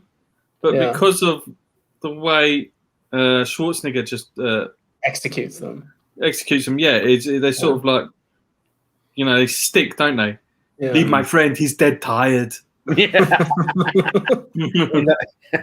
Yeah. What is your favorite Schwarzenegger one-liner? Come on, don't bullshit me. Dave? Trying to think. I eat green berets for breakfast. No, hey, Bennett, let off some steam. Yeah. Get your ass to Mars. I eat green berets for breakfast, and I'm really, really hungry. Something like that. Get your ass to Mars. So you had Is that to your Marty fa- Richter. Is that your favorite, Eric? Yeah. Remember back in the day, like 20 years ago, when they used to do those prank calls with Arnold lines for movies, where some guy would Soundboards, call yeah. like Dell Computers, and they'd end up finding someone who never saw Terminator eventually. And to be like, excuse me, sir, what computer do you have? A T1000. It's like, I'm sorry, sir, we don't sell that model. It's a neural net processor, a learning computer. Hope you leave enough room for my fist because I'm going to ram it into your stomach. That's a good line too. Oh, the uplinks line from Running Man. Uplinks underground, uplinks overground. I'm going to uplink your ass, and then you'll be on the ground. Oh man, I will be bluntly honest with you. Right, of all the films that I've seen Schwarzenegger in, I still love him in Jingle All the Way when he says "Put the cookie down."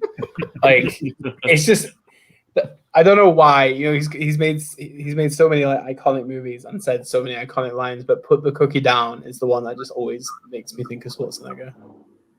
That's just me. Right. So Nazareth. Oh, so Pete says I'm an original Halloween jihadist, but the sequel. What have I done? And then Nazareth Pro then says I'm the new sequel. Blah blah. May it burn in hell. Okay. Peter then says, when David said 80s, I instantly thought Canon Films and Delta Force. There you go. Yeah. Nothing wrong with those either, but for me, it was Commando and films like that. Biffa the Hobbit is here. Hello, Biffa. Welcome. Blah blah then says Jenny. And then Dimitri says cocainum. Okay. Blah blah. I let him go. I can't do a Schwarzenegger, but host can, so it's fine. Biffa the Hobbit, Dion. I love your Two of Us. I didn't review Two of Us, Biffa. Or did I? I don't know. I kind of lose track of what I review. I apologize, but I don't think I did. Did I? No. Nazarene Pro. I first saw Predator and Commando at school from teachers trying to kill 2 hours and not caring about ratings over the 80s. Yeah, I never did. Blah blah says my English teacher put Scarface on for us. Well, the Al Pacino one. That's amazing. Yeah. And then we've got Mr. Peppy says, hey guys, welcome to the chat. Right then. So we've had Commando. So now we go to Eric. Yeah, I have a few different options here. I got to pick my Johnny Toe movie now. I mean, I could even, well, I was thinking, I could even do something like Full-Time Killer, which I think is very underrated, or Drug War. But I'm going to go with Exiled from 2006. Knew it. I knew it. Brilliant choice. It's kind of like a spin-off or reimagining of like The Mission from 1999. You get the same actors back, loaded cast. Anthony Wong, Francis Ng, Simon Yam, Nick Chung. It's just Josie Ho. Like everybody's in this. Roy Chung, and I really like the way he sets up his shootouts, because Johnny Toe is a lot about positioning and like framing. She'll have times where, they have that nighttime staircase sequence. And then when they get to the bottom, they're kind of pinned down and they're trying to save Nick Chung, who's been injured. And they're trying to get to him. And just the positioning of where these guys are is like a problem. So they got to like figure out, they got to use like they got to cover each other and then use the tarp to like drag them out. I like scenes like that. There's the sniper, the badass sniper dude in the field. I like that scene a lot. And then the finale as well with the insane Mexican standoff with Simon Yam's goons and just an insane amount of muzzle smoke from like 50 different guns going in slow motion. It's just outstanding. These films in particular have like that theme of brotherhood in it. They're like manly films. We're brothers and we're going to machismo. Yeah, and they talk about like goofy stuff sometimes, which is fun. Yeah, it's just a great flick, man. It really is. And It's up there. It's one of my favorites. It's in my top 2 or 3 Johnny To films overall. So I got to pick this one, I think. And Simon Yam is so cool as a bad guy in this, too. What is your favorite Johnny To film, anyway? Mine is Exiled. It's between this. Actually, Drug War is really high on my list, too. I don't know. I got like 5 or 6 other ones that are up there. I actually really like Sparrow a lot.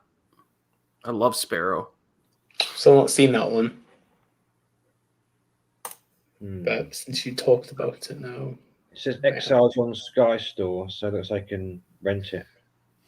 I don't think I've got No, you need to see it. You need to see it. Yeah, I don't know if I got it or not. I can't remember. I've heard you mention it before, so I probably bought it most of the place. I know I got Throwdown. That was you, I think. I think that. Would you say Exile would be like a really good entry point for Johnny To? Or Oh yeah. This or Drug War. Yeah. True. And he does have a variety of stuff too. Even some of his romantic comedies are interesting. He did. Actually, I reviewed a bunch of his stuff on my channel too. He did a movie. What's a good example? Oh, he some of the movies he produced are phenomenal too. Like The Longest Night is phenomenal. Teresa. Yeah. Running Out of Time he directed is neat. Full-Time Killer. And Running on Karma if you want something different. That one's really neat too. Mad Detective. There's a whole bunch of stuff. Yeah. I've got Mad Detective. I've got that one. Has that recently been released by Eureka or somebody like that? Yeah, it's by number 2. Yeah, I've got that one somewhere. Exile, I haven't got Exile. God, he produced A Moment of Romance. Love that film. I think he did Expect the Unexpected too, right? His producer. God. Pete says Exiled is perfect. Sorry. A barefooted kid. Forget he did that as well.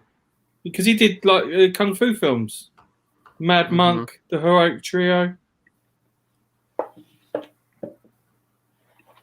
God, what a career.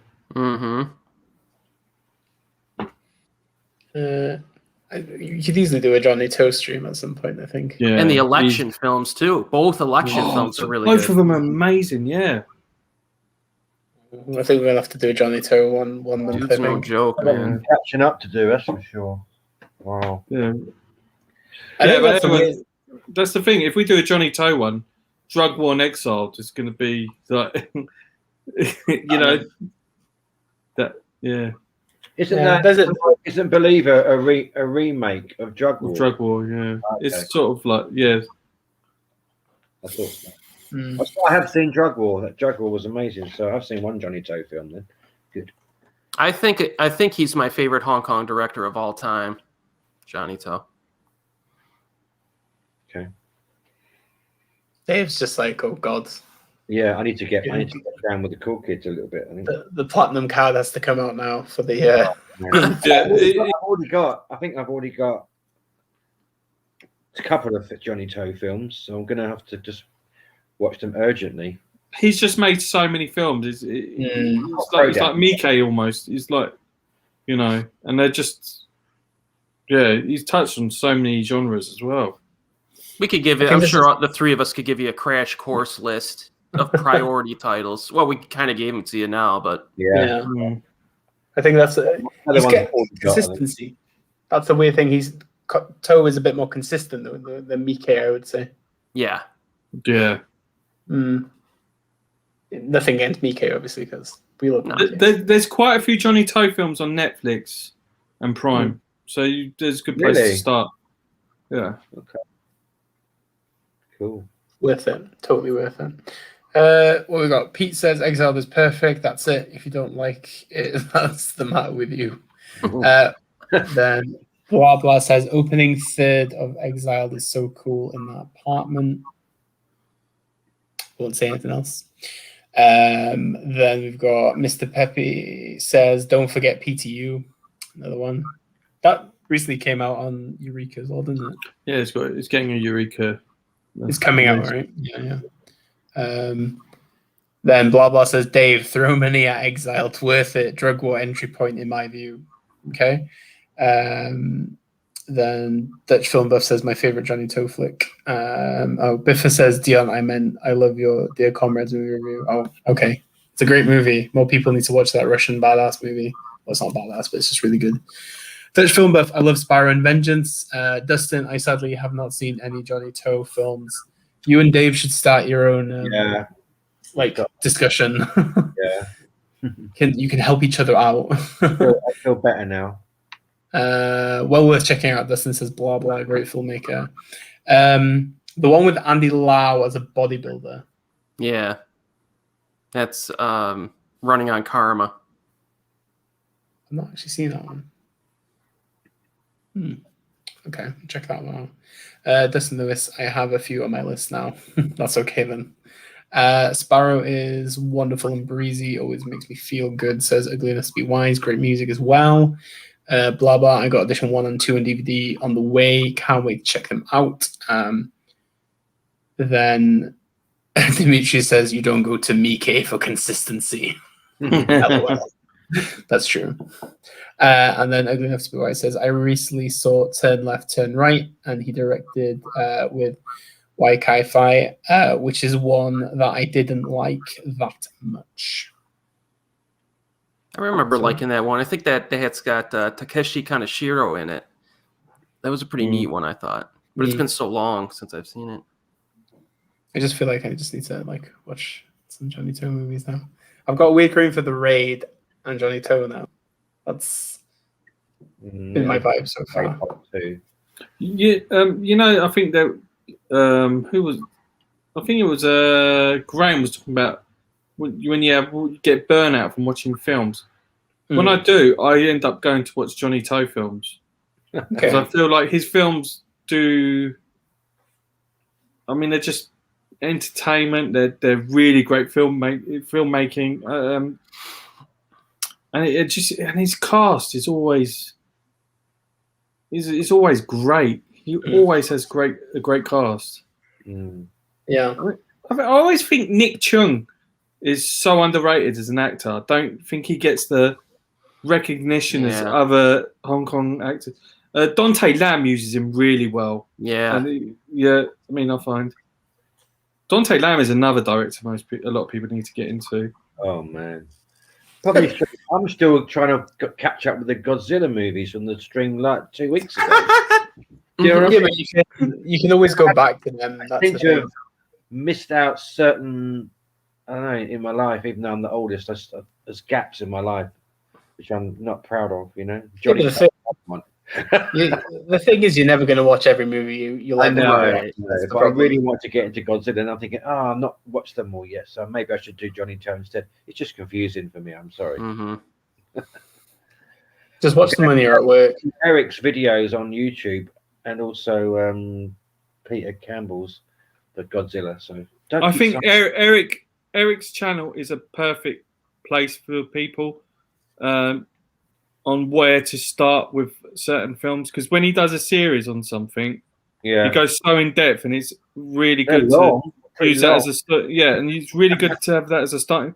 I see Erik as like a resource, like in Britannia or like in Carter online for cinema. I think he's a really good place for people that are wanting to get into Asian cinema. His Godzilla series is perfect for those that want to get into Godzilla. Yeah, started that. Yeah, it's good. You should do say you want to get into Johnny Toe's video, Dion. Eventually. This year's full. I've got my Oshima video dropping tomorrow. Oh, really good! It's really good video. I gave Huss a preview because I was too scared to. It was a hard one because I just wanted to give him a lot of justice because he doesn't really get the praise he deserves. So no, he doesn't. No. It took me four attempts to make my video because I was just getting angry with myself because I was missing things out. It was just like it's very easy to do. I was the most frustrated. Fences, then, don't I? I still haven't watched it yet. That is actually, isn't it? It'll be out tomorrow if anybody wants to watch it. Where are we? Okay, so we're up to date. Okay, so I'm sure we'll continue talking about Johnny To in a minute anyway. But I haven't got any more Johnny To movies, by the way. It's me now, right? Mm-hmm. Yeah. Is it me? Okay, right. Okay, I'm gonna go. This one is just one I like quite a bit, just because I rewatch it maybe like 2-3 times a year. But it's actually Speed. Yeah. Oh man, yeah. I love It's a Speed. masterpiece. Like, it's kind of weird because like it is an action movie, but it's also a thriller. It's really hard to like. It's action, 100%. It is action, isn't it? Like 100%, yeah. it's high octane, isn't it? Yeah. It's just like it kind of just defines like early 90s for me, because I don't know how many, well, mid 90s. I don't know how many times I watched that movie when it came out. Yeah. It was just like Keanu, Sandra Bullock, like two of the biggest stars of the like 1990s. And Dustin, what the hell? What's his name? Dustin Hopper. Dustin Hopper is the villain. Like Dennis it's just Hopper. amazing. No, Dennis Hopper. Hopper. Dennis Hopper as the villain. It's just like awesome. I purely love that film. And it doesn't matter how many times I watch it, it just becomes better and better and better. And again, like I said earlier, like action movies for me is just like the rewatchability. It's nothing else. It's not about the vision. It doesn't have to be a masterpiece, but for a film that I just want to sit back and relax, it's just there. Keanu, I think this is like Keanu at like that point where he became a massive star as well. Really, yeah, it is. Yeah. Can I just say that I just got one over on her? The only film star I've met is Sandra Bullock. Met her at the Gravity premiere, but I didn't get her autograph though. I was too cool for that. Yeah. This movie's Speed is really entertaining, but it kind of breaks my heart, man. It breaks my heart. Why? Scott Adkins has a YouTube channel. And one of his episodes, he interviewed a man by the name of Jeff Speakman, who was the lead actor in a lower budget martial arts film called The Perfect Weapon in 1991. And Jeff Speakman signed a multi-deal thing, and they go into detail in that interview if you want to see that. But this was Speakman's film, Speed. They crafted the script for him to be in this movie. Higher ups changed, and the new guy just sold the script to another company by mistake. He didn't even realize it was like specifically made for Speakman, and it was like in pre development. So he just sells the script from out from under them. And then they retooled the script a little bit for Keanu, brought it in. It's a huge hit. So Speakman's career with this movie, I mean, you got to imagine he would have had a more long, sustained career. So that makes me kind of sad. That's amazing. I genuinely didn't know that. Yeah. Wow. I'm going to boycott Speed now. No, that's a solid film, man. I'll watch it all the time. Yeah, if it's on TV, I just watch it. Yeah, there's a new 4K coming out of it as well soon, even though I don't have a 4K player, but I'm sure more people will be watching it again after that. But yeah, the old films look great in 4K. They're much better than the new ones. So it's definitely worth watching on 4K for sure. I just don't believe in 4K. Oh, no. It's good for a projector though, Dion. I don't have a projector. I can only upgrade once, man. I think I'm done. Blu-ray, I think I'm done after that. Yeah. Still the sales, but I mean, still DVD sales are higher than Blu-rays. Yeah, I still buy DVDs, believe it or not, for like the Region 3 stuff that I can't get Blu-rays for, especially. I bought a couple of DVDs recently. I bought a VCD last year. How about that? What? I'm gonna get a laser disc next. Get a laser disc. I think Daisuke has the biggest laser disc collection I know.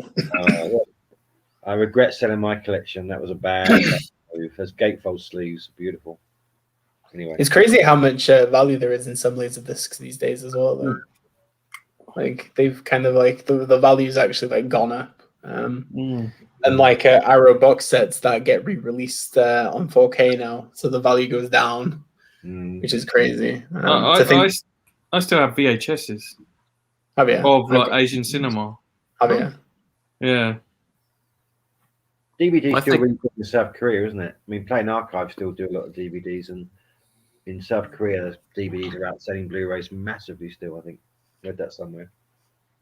I think Red Letter Media helps to make VHS is still pretty cool. Yeah. We do get some companies that actually make like custom VHSs now, don't they? SRS still do.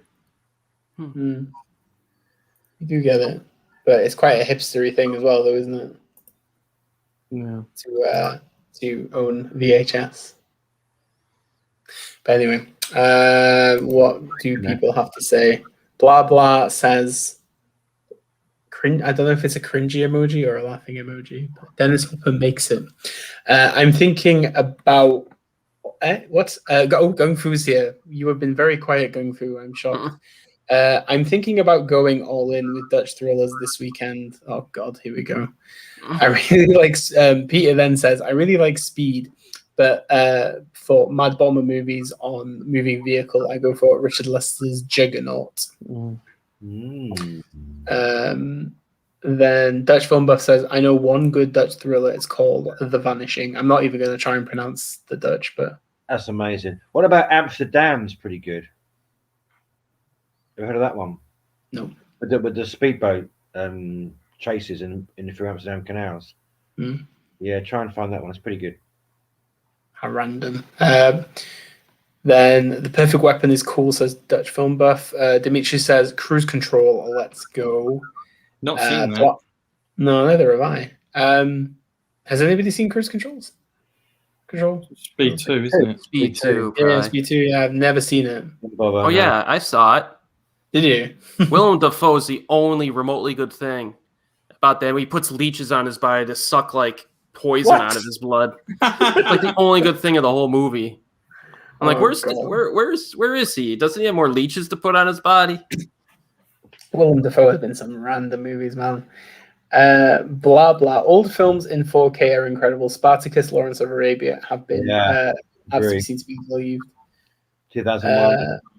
Nazar Prod says, I bought 10 film spaghetti western region 1 DVD this week, so it's still an easy buy. Oh god.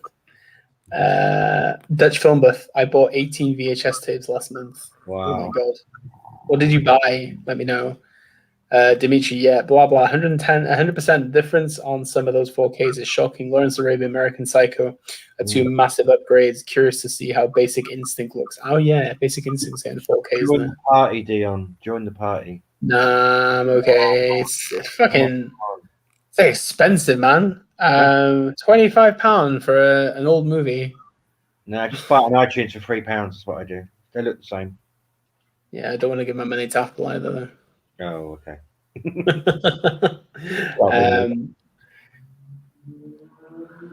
The people's movies. I like Speed, though my nose doesn't. What a dad joke that was. That was a terrible dad joke. All right, London. Yeah. Jesus Christ. Right, Hus, what is your fourth choice? I'm going back to John Woo. Are you? Oh, what? Yeah. Because I can't not mention this film. It's one of my favourite films of all time. It's got an all-star cast of T. Long, who was already a massive action star, Leslie Chung, Chow Fat. It is the sequel with Dean Sheck. It is A Better Tomorrow 2. Now, the first one was so good that Chow Fat's character died in the first one, that they brought back Chow Fat for the second one as his twin brother, as Mark's brother, Ken. Yeah. And no one gives a shit because it's so good. I mean, it's so true. Chow Fat was talking about it. He goes like, I don't get it. Why do I come back as his like in an interview, he was saying like I'm coming back as a twin brother. I don't think it will work. But the fans, I mean, everyone that's seen that film loves it still. It's brilliant. It's got another great action scene in like an abandoned house where they're just shooting up the place, and it's just it is brilliant. It's a proper man's man film. I think the second one is better than the first one, ever so slightly. Chow Yun-fat comes into the film as like working as a chef in a Chinese restaurant. Someone kicks off about his rice, and I just think it's a superb film, and it's perfect action. I mean, between this and Hard Boiled, it's hard to pick. Like, I think Hard Boiled is just like that little bit better than A Better Tomorrow 2, in my opinion. I'm sure Erik has a few things to say about A Better Tomorrow 2. I remember being a little bit underwhelmed with this one. What? I only saw it like one time, I think, back in the day. I thought it was pretty good, but there's something about the melodrama. I think there was like even more melodrama in this, maybe. Because of Leslie Chung's character, I think. And then I liked the finale, but the action before it I was a little bit disappointed with as well. My notes say that the score was a problem for me as well. But it's a movie that I haven't seen in so long. I'm going to have to rewatch it to give a real, come to a final conclusion. Wow. I was surprised to hear that, but I don't know. Is that part 3 any good? It's one in Saigon. It's directed by Choi Hart because they fell out because Choi Hart wanted the second one to be more about Dean Sheck's character, but John Woo didn't, and they fell out. And the third one, Choi Hart, because Choi Hart produced the first two, right? And John Woo didn't direct it. No, it's not as good. It's set in Vietnam. Didn't bother, but just saw it got good reviews. Vietnam or Thailand? Vietnam, I think. I prefer Bullet in the Head to Better Tomorrow 3, personally. Yeah, so do I. Yeah, Bullet in the Head's a good film. Right, sorry. Okay, so we have many comments here now. Blah Blah says, Dion, HMV do 4K bundles very quickly, build a nice few films in your collection. Players are much cheaper now to join us. No, I will not join you. I'm sorry. Better Tomorrow 2. Fuck yeah. That's all I have to say, says Peter. Then Dimitri says, does the second Better Tomorrow have another dollar bill burning scene? No. There you go. Gung Fu says, Huss, is the Korean remake of A Better Tomorrow good and worth checking out, or is it shite? Just watch the original. I would. I don't even remember the Korean one that well. I can't remember it that much. That probably says a lot. What do you think of it, Erik? I remember it being watchable, but like you said, I can't really remember a lot of details about it. So I don't know. There's so many other better Korean films to watch than that one. What else we got? Dutch Film Buff. I bought some movies on VHS I almost can't get on DVD or Blu-ray, for example. Revenge of the Nerd Part 3 and 4, that kind of stuff. I didn't even know there was a third and fourth Revenge of the Nerds. Holy hell. What the hell are they even about? Probably the same thing. Just probably. Wash, rinse, repeat. Damn. And then Dutch Film Buff then says, great choice, Huss. So I actually have never watched that film, but I will watch it now. Have you seen the first one? I have seen the first one, but I've never seen the second one. I never realized that the second one was going to be better. No. According to you, of course. Yeah, I need to Nazarene Prod says Better Tomorrow remake is on 3D. 3D? 3D, oh dear. Wow. That's all I remember about it. The old Jaws 3D, not the new 3D. Hey, Jaws 3D is an underrated classic. Yeah. It is. Fight me. Dave, what is your next choice? I'm going to go for a real personal favourite, combining coming of age kind of teenage drama with out and out ridiculous action. I'm going for a Korean film directed by Choi Woo-sik, who did. Not Choi Woo-sik. Sorry, I'm trying to think. Park Hoon-jung, who did New World. This is like a really bigging up now, aren't I? The Witch Part 1 Subversion. Tumbleweed moment. Okay. Interesting. Yeah, it takes an hour to get into the action. It's part of a trilogy, so I guess that's the reason. But it starts off as a fantastic performance by the young actress. I'm not going to look up her name, but yeah, it's kind of coming of age, isolation, and stuff with teenage kind of drama, and then it just goes into full on Matrix style superhero, beautiful action sequences with some good face slaps as well for a bit of comedy effect.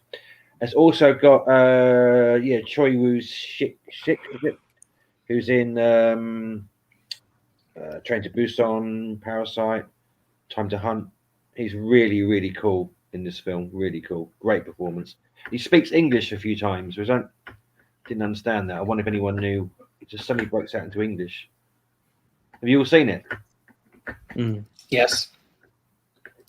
Yeah. I don't know. Yeah, I just surprised to hear that. I love it.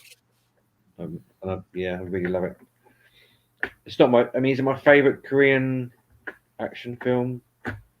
Not sure, but it's one that I really personally loved. I like the lead actress too. I think she did a good job. Amazing. And the action was good as well. Yeah, it's got some. It's just kind of like Matrix meets Marvel. I don't know. It's really. That director's made some pretty good stuff. Yeah. He did a pretty kind of a nasty thriller called VIP a few years ago. That was good. Yeah, and then he just came out with Night in Paradise, which is pretty nasty too. You should check out Night in Paradise, Dave. It gets pretty dicey. Do you know what? I was surprised how negative of a reaction that got. Night in Paradise. I thought it was actually it came with such hype. Well, it's slow paced. It's long. Yeah, I quite liked it. I thought the scene in the restaurant at the end was, that's all. You wouldn't see that in an American film. I'll tell you right now. Hell no. No, that was good. I enjoyed it quite a lot. But just I don't know. Some people just said it was boring, and it was like, well, it wasn't that boring. Good character. I thought it was good character development and arc. Yeah, exactly. It's a real nice blend. I loved it. I knew it would be a personal choice. I knew it wouldn't be on anyone's list, I guess, but you never know. But they're making a second one now, aren't they? Yeah, finally. Yeah. When did that one come out? First one was 2018. It's Warner Brothers. No, they're not. Warner Brothers are no longer going to be doing any Korean films, so I think that's why it was delayed. Right. It's called the other one, isn't it? Part 2. Right. What have we got here? Dutch Film Buff. They were made for TV with a new bunch of nerds. Not good films, of course, but very nostalgic to me. Damn. Again, have to be wise. The Witch is super fun. Not as good as second time I saw it, but still can't wait for the sequel. Then Dimitri and Pete are talking about some 3D stuff. And then Pete then says, Witch is in my backlog. And Dimitri says, I absolutely loved Night in Paradise. Even the callback to fireworks didn't feel tacky.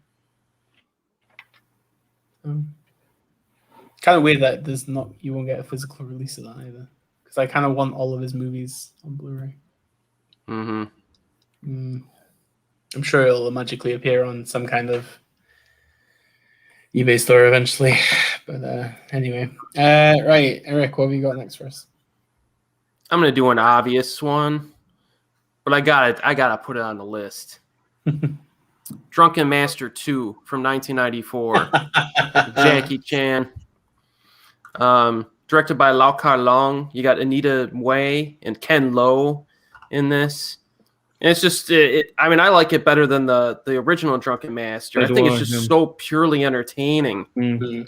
And the interaction between Jackie and Anita is just fantastic. It's just hilarious, like their interaction. Then you got these fantastic fights.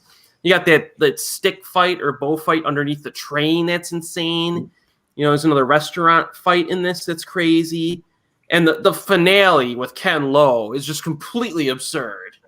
I mean, it's like they just decided to make one of the best fight scenes ever and just did it. Yeah, I mean, I don't know how much more there is to say about this. I mean, it's just it's really high on my favorite martial arts films of all time. Like, it's really high. So, and this is kind of like right near the tail end of when Hong Kong was kind of churning these out too.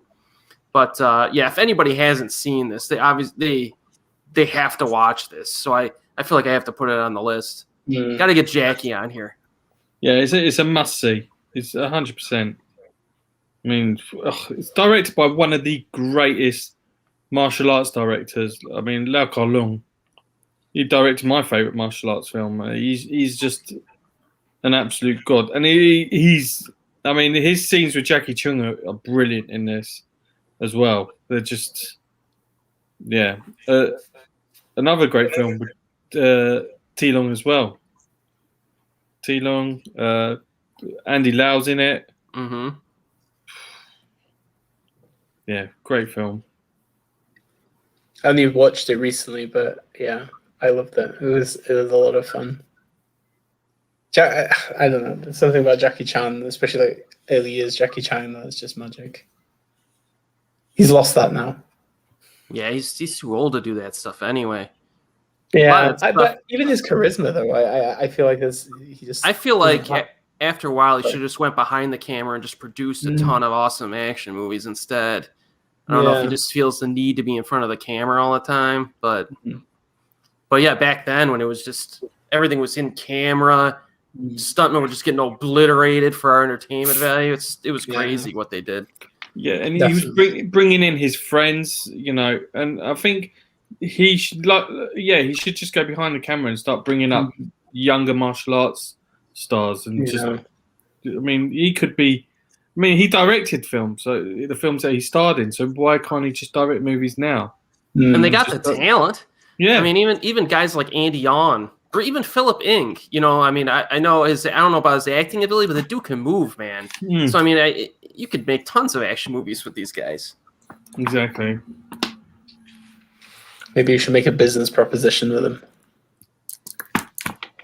I don't know. I think, you know, Jackie's not exactly in Hong Kong's good graces anymore. Yeah, nowadays he should never have got involved in the politics. No, that was a mistake. But I mean, does he really need the money? He's probably more money than God. You know, like I don't know, whatever. I mean, those who were supporting the people of Hong Kong and done it publicly. I mean, Anthony Wong done it, and he got into a lot of trouble for it. I think those who don't support the people of Hong Kong. Well, you know, are supporting more pro-government. Just keep quiet. Just do it privately because you're not making a lot of fans. I mean, look what happened with that film Mulan. I mean, there was a lot of backlash with that. Disappeared though when the film got released. There was no mention of it with it being pro-China. But crazy, man. Absolutely crazy. Our Dead Film Buff has gone. Thank you very much, and thank you for commenting. Appreciate it.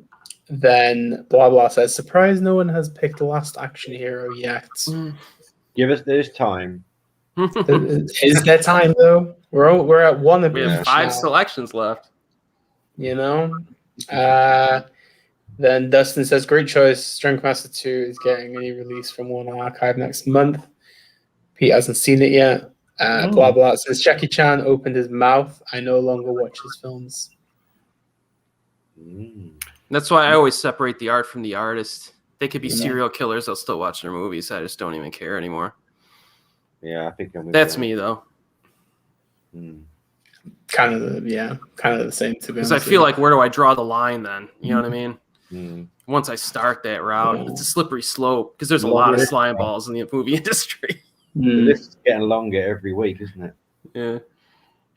Well, look at Noel Clarke in the UK now. I was never really a big fan of Noel Clarke anyway. No, but dodgy stuff, man. Yeah. Anyway, right, my choice. I'm sticking with Jackie Chan. This is gonna be an obvious one, isn't it? Oh yeah, the most obvious Police Story, motherfucker. I love Police Story. It's like it was his debut, right? Debut directorial movie, right? Is it not? I don't think. I think. Is it one of his earlier ones? I think. Was it?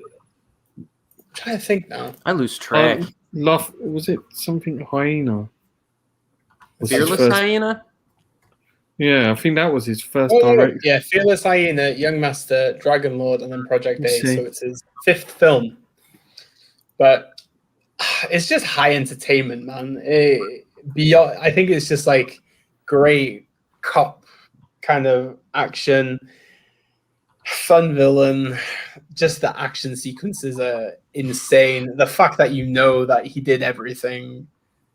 When he goes down that freaking rope, man, I love it. The close-up shots, tacky music.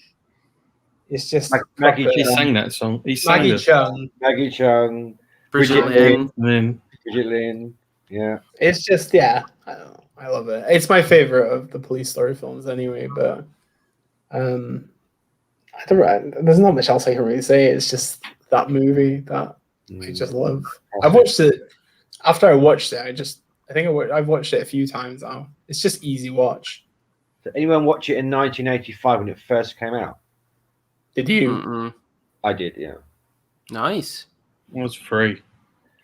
Exactly. I don't know, how old was I? Yeah, I was old enough to 11. No, 85. I was 19.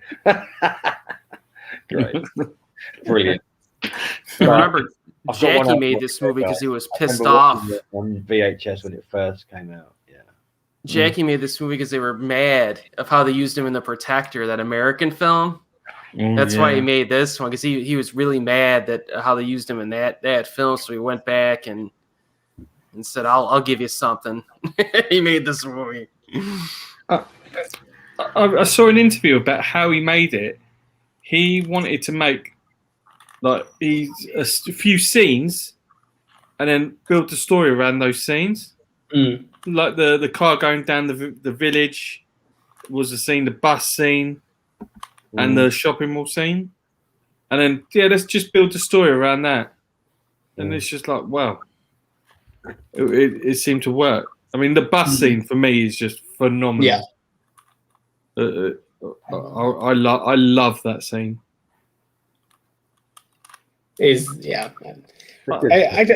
Anytime for me, when I think of Jackie Chan, I think of Police Story straight away now.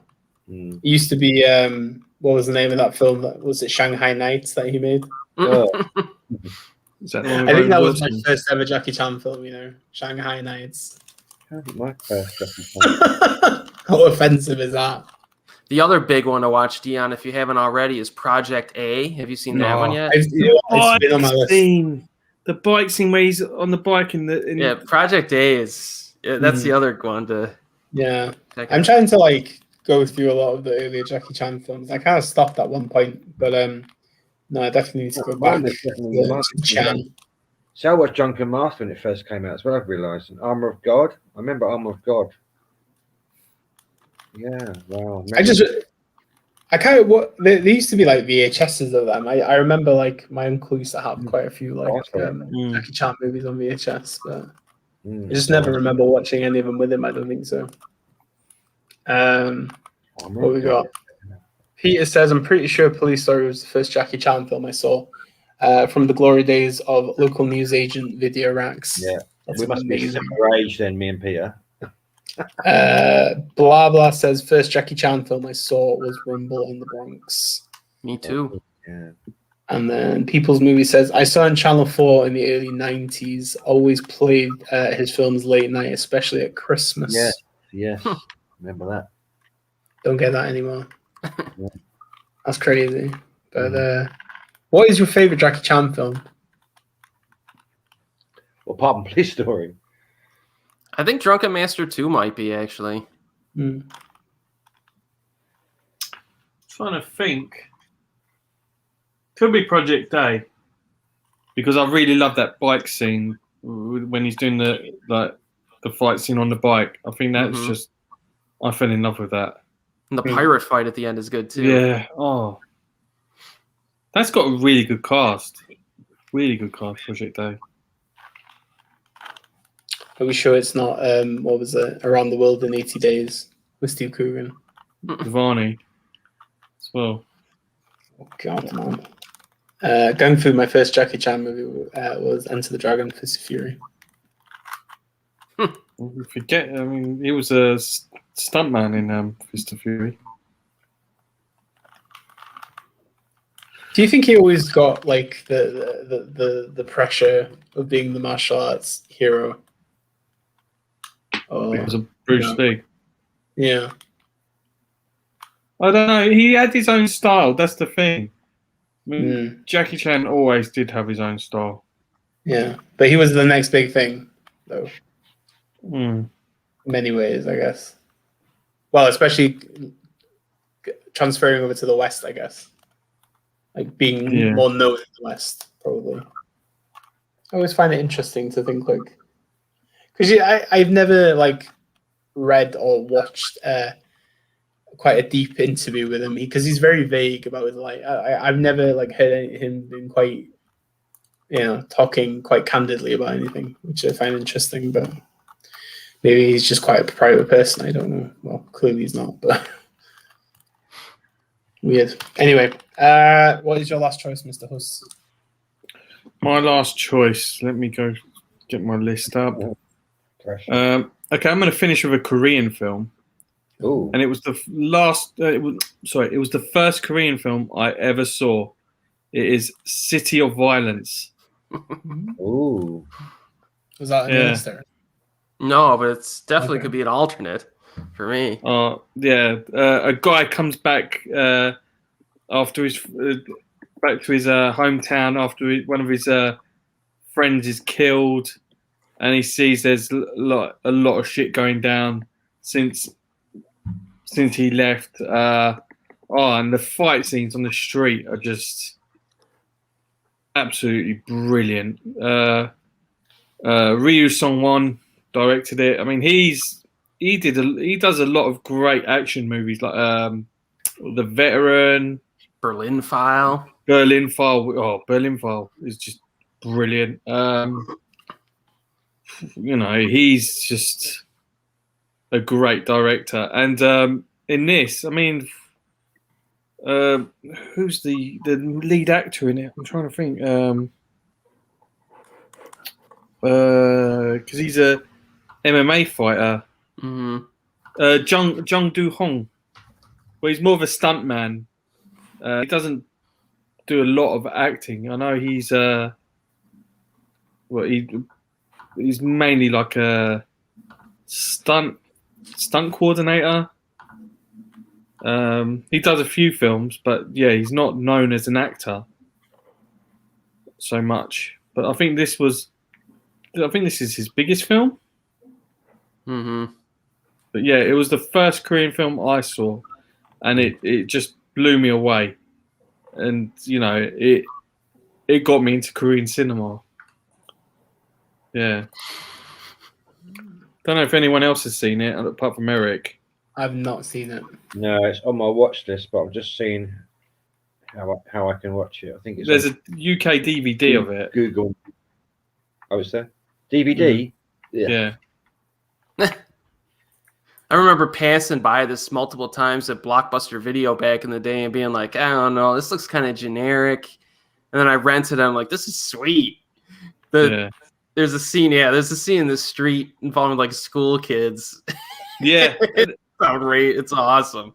I like the actors too. You know, they have good chemistry. They got like a moxie, like a confidence about it. It's like the film's got a lot of attitude to it, which I really liked.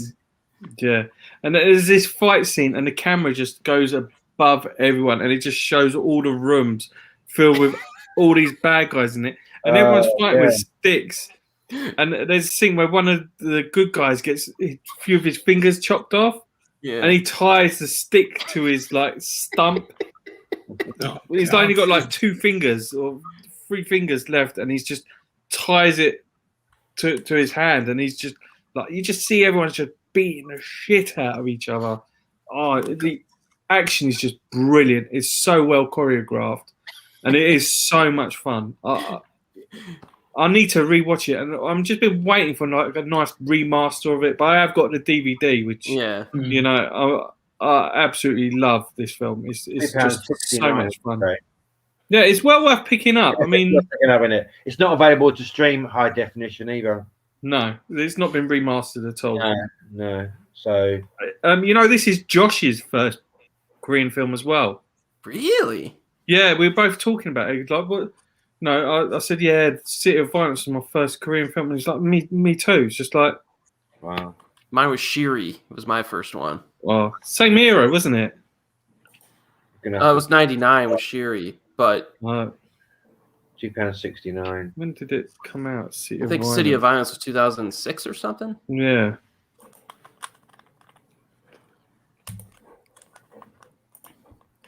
Dave's still buying stuff. Yeah, well, £2.69. Come on, that's okay. £2.59. If you can get it cheap, it's keep racking them up. I was hoping it was going to say it's due coming out on Blu-ray in a few months or whatever, but it's not. No, it won't do for a while. I just saw the scene on YouTube. Oh, the overhead scene that you talked about on YouTube was unbelievable. So I got to get that. Blah Blah's added it to their watch list. Dimitri, been meaning to watch City of Violence for a while. Is that the movie that ends with the lead character saying "fuck it"? What Prime Video high definition? What? Nazarene Prod says that he just bought City of Violence on DVD for £3.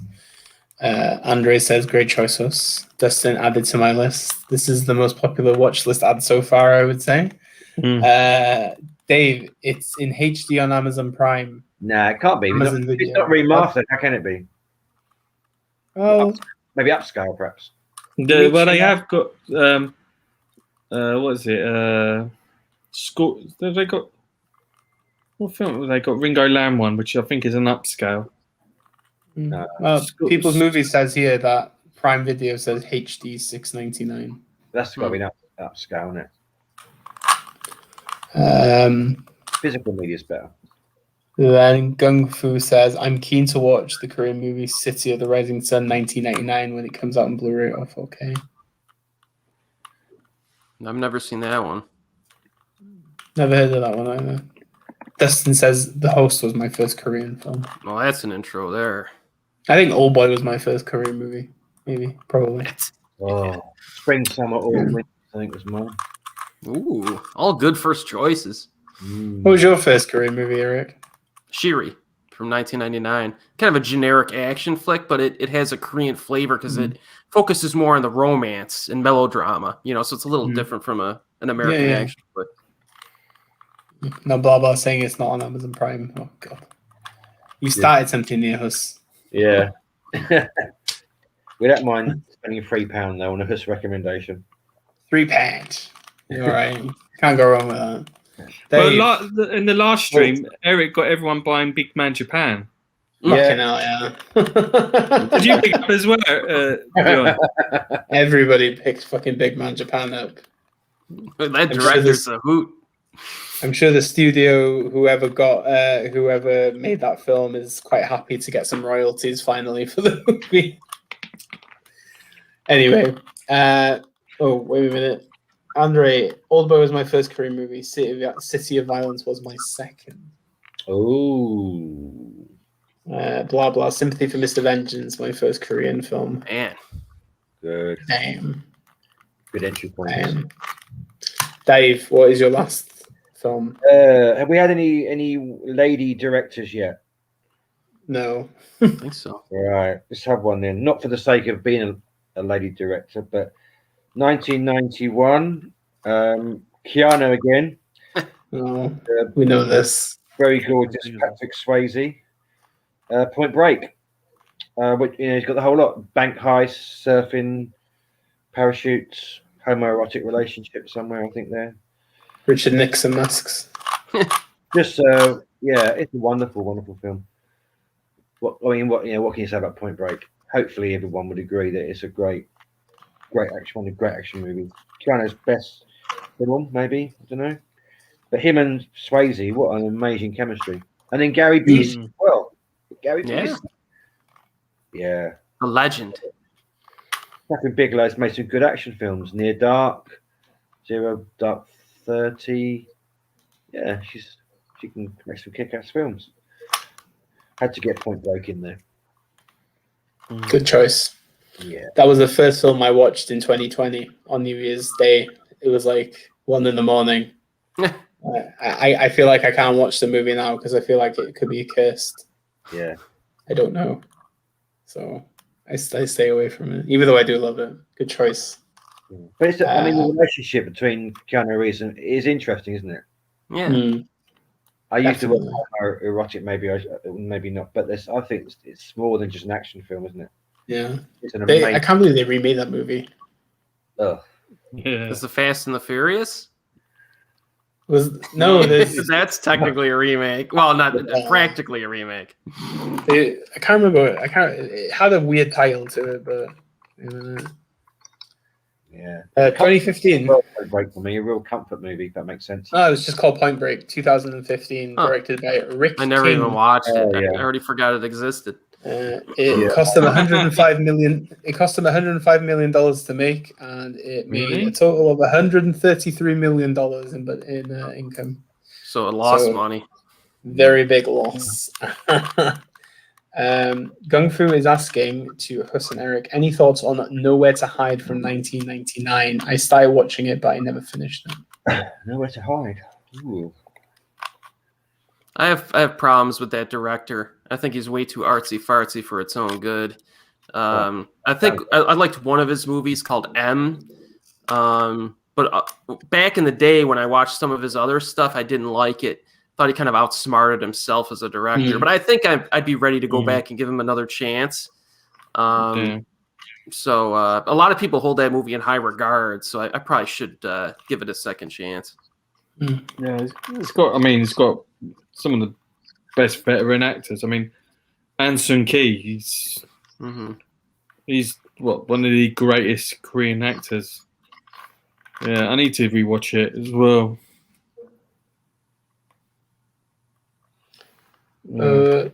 Then we got blah blah saying great choice, Dave. Love in the film.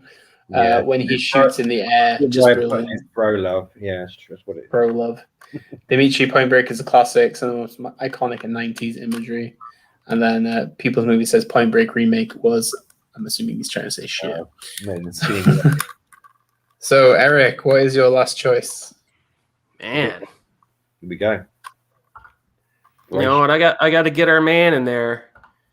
Our boy James Bond. I'm gonna get a James Bond in, baby. Oh yeah, James. I'm gonna go with the most purely entertaining James Bond film, in my opinion, GoldenEye from 1995. Yeah. Whoa. Yeah, we got my boy. That's a curveball.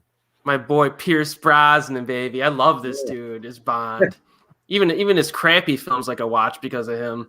Oh, yeah. And this one, I remember when this came out, I just watched it just over and over and over again. All the supporting characters in this were good too. I mean, you got Sean Bean in this. I think Famke Johnson or whatever is on a top. It's a lot of memorable scenes and moments. And the action, the tank, even just the tank scene in the middle of the movie is just completely absurd.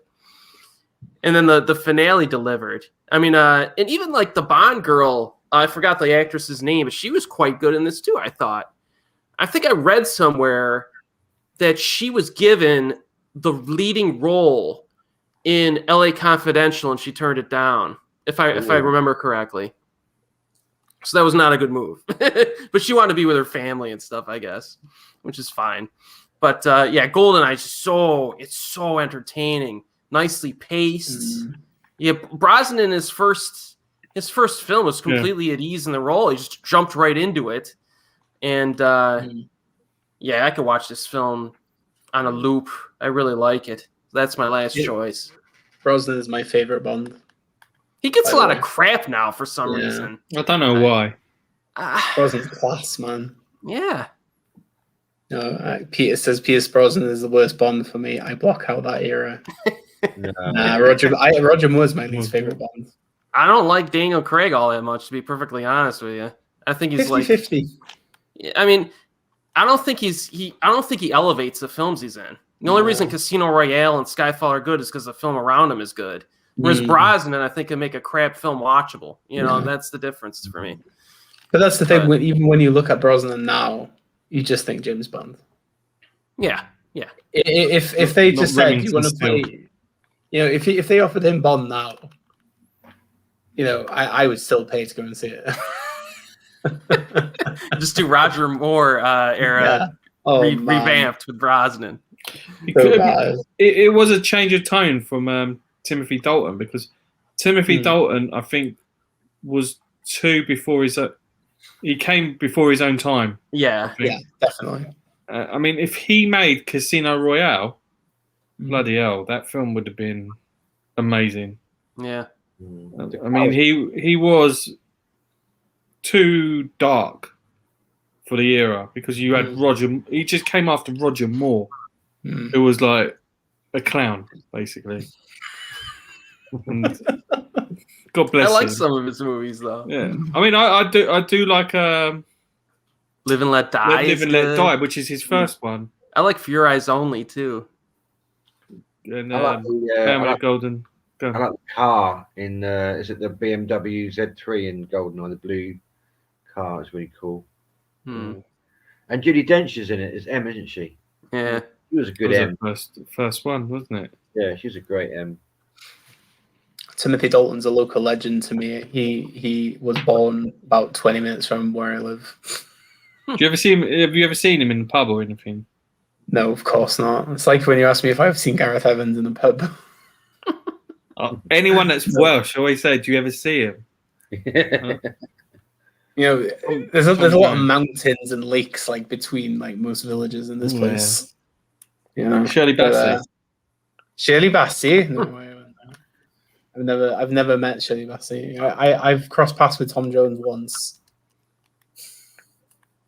That's us like the biggest set of like Welsh royalty. What is everybody's favorite Bond film then? GoldenEye for me. 100%. Okay. Goldfinger's mine. Oh, that's high too. Yeah, it's really good. It's a Casino Royale, but I think that's just because the film is so good. Just get Martin Campbell to direct every Bond film. Yeah. I remember Casino Royale for me as well, I'm afraid.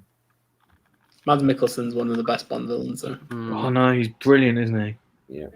But I think they could have, if it was Timothy Dalton in that one, it would have been one of the greatest films ever made. Yeah. Did anybody see Pierce Brosnan in that Eurovision film on Netflix? Yeah. He plays this Icelandic father who disowns his son for taking part in. Oh man, it's just hilarious. It's such a bad. Even in Mamma Mia, he's terrible at singing. But I'll watch Mamma Mia for Pierce Brosnan. You see him in The Foreigner. He's pretty much Jerry Adams. They just make him into like Jerry Adams. Blah Blah says The Matador is great with Pierce Brosnan. Good laugh. Yeah. When I think of Pierce Brosnan, I think of Mrs. Doubtfire. I love his. Yeah. I think if him with the pepper. How old I am, Remington Steele. Help is on the way, dear. Help is on the way. Oh, I love it. I should watch Remington Steele. I've never watched it. I really want to watch it. Is it good? Because I grew up with Remington. It's just fun. Well, that's fine. I watch Knight Rider, man. I mean, come on. Remington Steele was really the thing for Brosnan. That's what made him. Yeah. Who he was really. Yeah. Because he almost got the role before Timothy Dalton, but I think because Remington Steele renewed a season, he didn't get. He was under contract and not, so he couldn't play James Bond. So they got Timothy Dalton in, and Timothy Dalton. Yeah.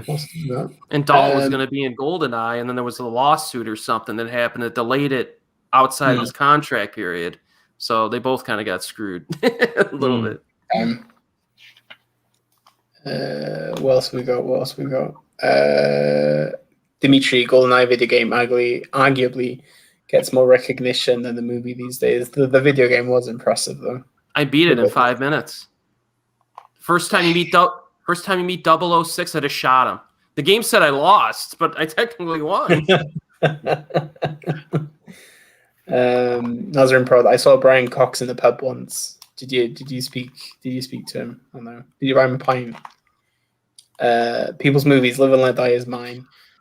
Blah blah. I saw Gareth Bale in Blockbuster when he was a kid. Fave Bond film on Her Majesty's Service. Good choice. Wow. Andre from Russia with Love is my favorite. Pete says On Her Majesty's Secret Service is my favorite Bond film. Ugly Enough to Be Wise. Has no one mentioned the Yellow Sea and Chocolate yet, or did I miss? Chocolate. Yellow Sea's great, but what's Chocolate? Oh, it's phenomenal. Those are two of my favorite recent-ish action films. I think both deserve to be better known. Sorry? She's buying chocolate. No, I'm like, it's worth it, man. It's a Thai action film. Yeah, I think that's come up in the chat before, in one of the streams before, hasn't it? Chocolate. Directed by Prachak Pinocha. Not directed by Claire Denis. Chocolat. Chocolat. Chocolat. That's the one with Johnny Depp. Claire Denis has a film called Chocolat also. An autistic teenager with powerful martial arts skills, yeah? What the one? Yeah. That's the one with Johnny Depp, yeah. It's a class. No, that's the one with G.J. I'm just I didn't know. Oh, it's okay. Not on my watch list, but it is now. It is now. Oh, I can't buy it. Apple. Let's see which one he watches first. Yeah. Okay. Never heard of that before. I think next time Dave comes on a stream, right, you need to have like a cash tally next to him, and then just like let it roll. It's like £7.47 or something. It's all right, including VAT. I hope. Yeah. People's movies. I was working at Glasgow Airport when they were recording Eurovision. Oh God.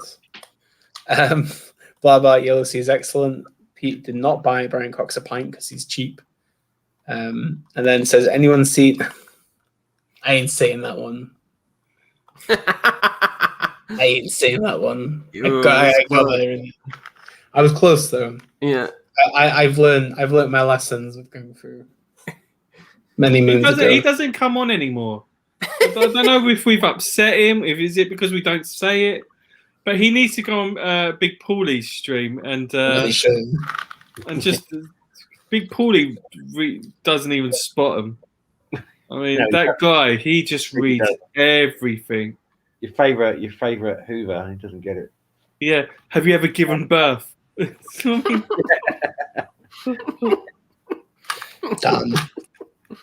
Damn. Right. Shall we end this with my choice? Yes. Okay. Timothy Dalton is in this film, and there is references to Point Break in this film also. And my last choice is Hot Fuzz, because I think it's one of the ultimate like homages to action movies, but also it's a highly entertaining movie that I think it's just hilariously good, but also entertaining when it comes to the sequences that happen in the film. It's not quite action, I guess, but it's action. Comedy, comedy, mate. It's comedy. It's an action comedy. It's a homage to action. It's a homage, exactly. It's a homage to action. As you know, chases and stuff in there. We'll let you It's got off. cop chases. It's got guns. Yeah. It's got violence. It's got a villain. It's got a henchman that just says "yarp." You know, come on, it's an action movie. When you break it down. Yeah. Okay. It's the same space. I love how he's so good and excels. They don't want him there. Yeah. That's one of my favorite. It's like there's some truth to that in real life, people. You kids out there, you know. I just love when they go when they go into Andy Butterman's house and he just opens that shelves of DVDs and say, "Shall we watch Bad Boys 2 or Point Break?" And he's just like, "Which one would you put? Oh no, which one do you want to start with?" Oh man, I love it. By the power of Graveskull. Oh god, it's just hilarious, man. It's just even the village folk, just like for the greater good. It's just For the greater good. One of the funniest the things. greater good. It's my favorite of those like Cornetto movies. But The only way- the only tiny criticism I would make of it is that the editing, I think, is a little too tight in spots. oh yeah, definitely. The editing's a little too frenetic for me, but outside of that, it's really entertaining stuff. Exactly. But that's his thing, isn't it? His editing is like, I'd Quick. hate to be his editor. It seems so stressful. Blah blah says, when I think of Hot Fuzz, I think of the fence bit with Nick Frost falling over. I have it on 4K, by the way, Dion. LOL. Oh god. Yeah, I got it on 4K. Fences is something that we love discussing at the minute, isn't it, Huss? Yeah, because there's just to let everyone know on this. There's this YouTuber who done an intro to one of his videos where he jumped through a fence. The homage to Hot Fuzz. Yeah. And then someone was in one of Big Paulie's streams and goes, if you were to take your fences down, would you call Carlino9? Would he give you a good price for Mace? Oh god. He literally goes head first for the fence. Content creation took another level when I saw that. I was just like, fuck. You got to see this Carlino9. He's just got this high-pitched voice. And he shouts. He doesn't talk, he shouts. YouTube, man. You find some random people, including a man called Premium Blu-rays. Yeah, he's pretty random. Not in a video for a couple of weeks, actually. He's slacking. The leech on society. Yeah. But anyway, fences are funny. Pete has it on 4K also. Good for you. I'm not getting 4K. Pressure. If you think about just think about this now, okay? A standard 4K is £25, right? Brand new. No, The Blu-ray is £15. So there's a £10 difference there. In that £10, I can use that then to buy more Blu-rays. But you can get 4K Blu-rays for a lot less than £25. Yeah, but when they're brand new. Just get one on eBay for you get 2 for 25. Yeah, I don't see why the price is so much. Yeah, I mean, what's is a production cost a lot more? I don't see how production costs can be that much more.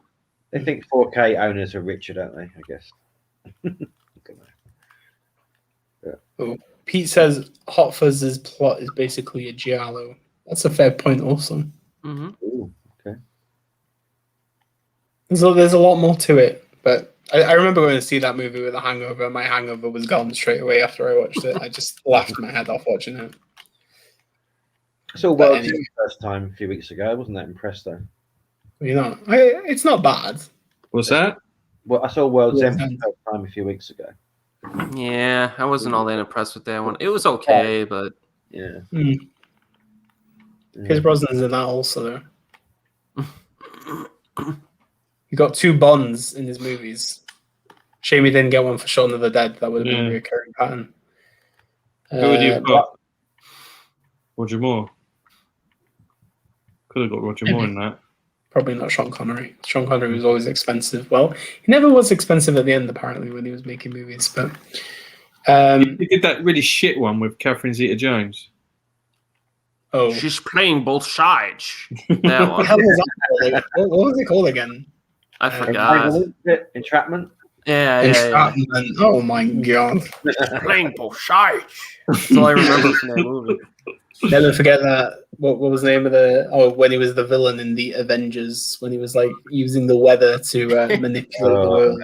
The original Avenger. Well, it was the League of Extraordinary Gentlemen that just like ended his career. He's like, screw this, I'm retiring. You know, I was a kid when I watched that. Kid. Yeah, I quite liked it, but I did too. I watched it again, and it's just like, yeah, some of the most famous fictitious characters thrown in a movie, and it's just weird. That's an Alan Moore book. It is an Alan Moore book, yeah. Yeah. I'm sure he was just happy with his paycheck. He did make some shit near the end of his career, like from Highlander 2 as well. I mean, yeah, he did Untouchables, which he won him an Oscar, but Jesus Christ, he made some crap.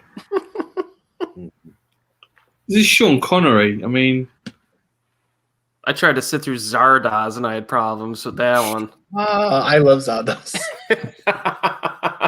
At first, I'm like, "Oh, this is gonna be great," and then midway through the movie, I'm like, "I don't know."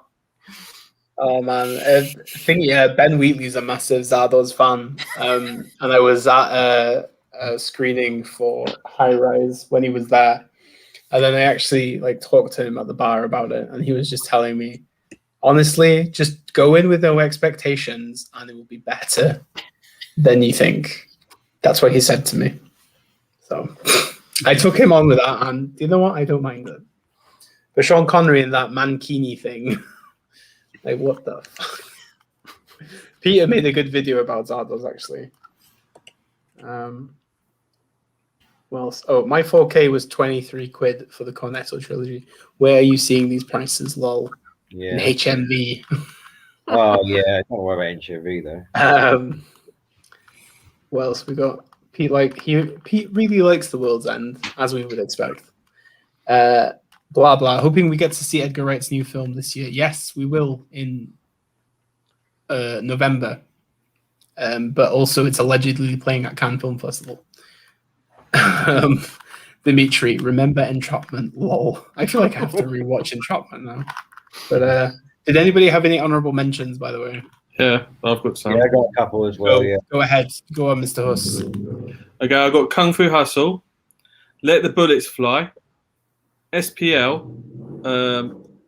Dead or Alive, Oh, Five yeah. Deadly Venoms, The Killer, and Police Story 3, Supercop. Oh. Okay. Dave. I've got Upgrade, Man from Nowhere, Time to Hunt, Assault on Precinct 13, Sleepless Night, French film, and Face Off. Nice. Face Off. Eric. Yeah, if I was being honest, I would have included Die Hard on my list, but I just didn't feel like talking about it again for like the 5,000th time. Yeah. Big Trouble in Little China. Oh. The Tai Chi Master with Wu Jing from '97. That one's kind of flies under the radar. Drug War. Yeah. The Longest Night from 1998. It's a phenomenal Hong Kong action flick. Ooh. And then Bullet in the Head from John Woo. Ooh. Yeah. I would have liked to have talked about Bullet in the Head, but it's a great movie. On the head of The Longest Night. Yeah, it's really good. I had no honorable mentions because I winged my list. But Any of you heard of Sleepless Night, the French film? Ever heard of it? Sleepless Night, who directed it? It was remade in America, but it's a French film. Who directed it? Set in a nightclub. Who directed it? Frédéric Jardim. No, I have not. It's really, yeah, definitely. I only watched it a few days ago, but it blew me away. I probably could have included La Femme Nikita in my list too. I like that movie a lot. I thought I was tempted because I was going to put Leon on it as well. But I was like, there's so many. Like, Leon's it's such a heavily discussed film anyway. But I like Leon is just phenomenal. What was the film he made before Le Femme Nikita with Christopher Lambert? Subway. That's good. I think all of his films are good, aren't they? That's all. Every single. Didn't he direct Anna? Angel A. I think he directed Anna, didn't he? He did. He directed Anna. Lucy too, didn't he? Oh, fucking Lucy! Uh, That was shit. No, it wasn't. Are we talking about the same one? You know, Lucy has a weird cult. Well, not a cult following, but it's got Yeah, quite Lucy. like. Really? Yeah, It I've was never met not- anyone that likes it. I've seen it a few times. Like Lucy just made when a it's on. ton of money though. It was like a Are we talking $1 about the billion one Disney. with Scarlett with- where they and Troy? shove it inside the stomach. That one. with Scarlett Johansson, we're talking about. Yeah. It's great. Which one? Which one are you talking about, Hus? Yeah, Yeah. Yeah. That one. The it's one. like Limitless, isn't it? Yeah, she turns into like Yeah. well, I don't want to spoil it for people who haven't seen it. No, just Yeah. spoil it. No, no, People what- can just get it out of the way. She turns into a thumb drive, right, or something. in one? Something like that. How can you all be so wrong? I'm surprised. I'm surprised there was no John Wick. Yeah, I would have thought it would have got mentioned. Too I ridiculous. really was surprised. That's the problem with these streams. You always think it's no point mentioning the ones that are so predictable, and then no one else mentions them, so you regret it. Yeah. But I guess in many ways, though, I think when we do the lists on this stream, we try to like steer away from like the conventional choices anyway, which Yeah. I think helps more because It's more some people actually. Yeah. It's more Except for maybe some of my choices today, they were quite generic. But I think I got 3 of my choices stolen tonight. That was nice. that's quite low for a change. 3 out of 5 for me is high. None of mine were stolen, interestingly enough. It's good. Because you're too. It's because you're too generic, Dave. Is that what it is? No. Is that a compliment? Just say it was just it's an observation I know. rather than anything else. I'm joking. Dave's got a very fancy edition of Anna. If you want to see it, Eric. Yeah, I'm surprised Eric didn't put the killer on there. I like Bullet in the Head more. it's unfortunately it's not a display right now. I'm in rotation, Eric, so you can't see it. I was just trying to see if he's going to get his butt out again. Yeah, I can find it if you really want me to, but have a look at my Instagram. It was on my number 25, I think. Where are we now?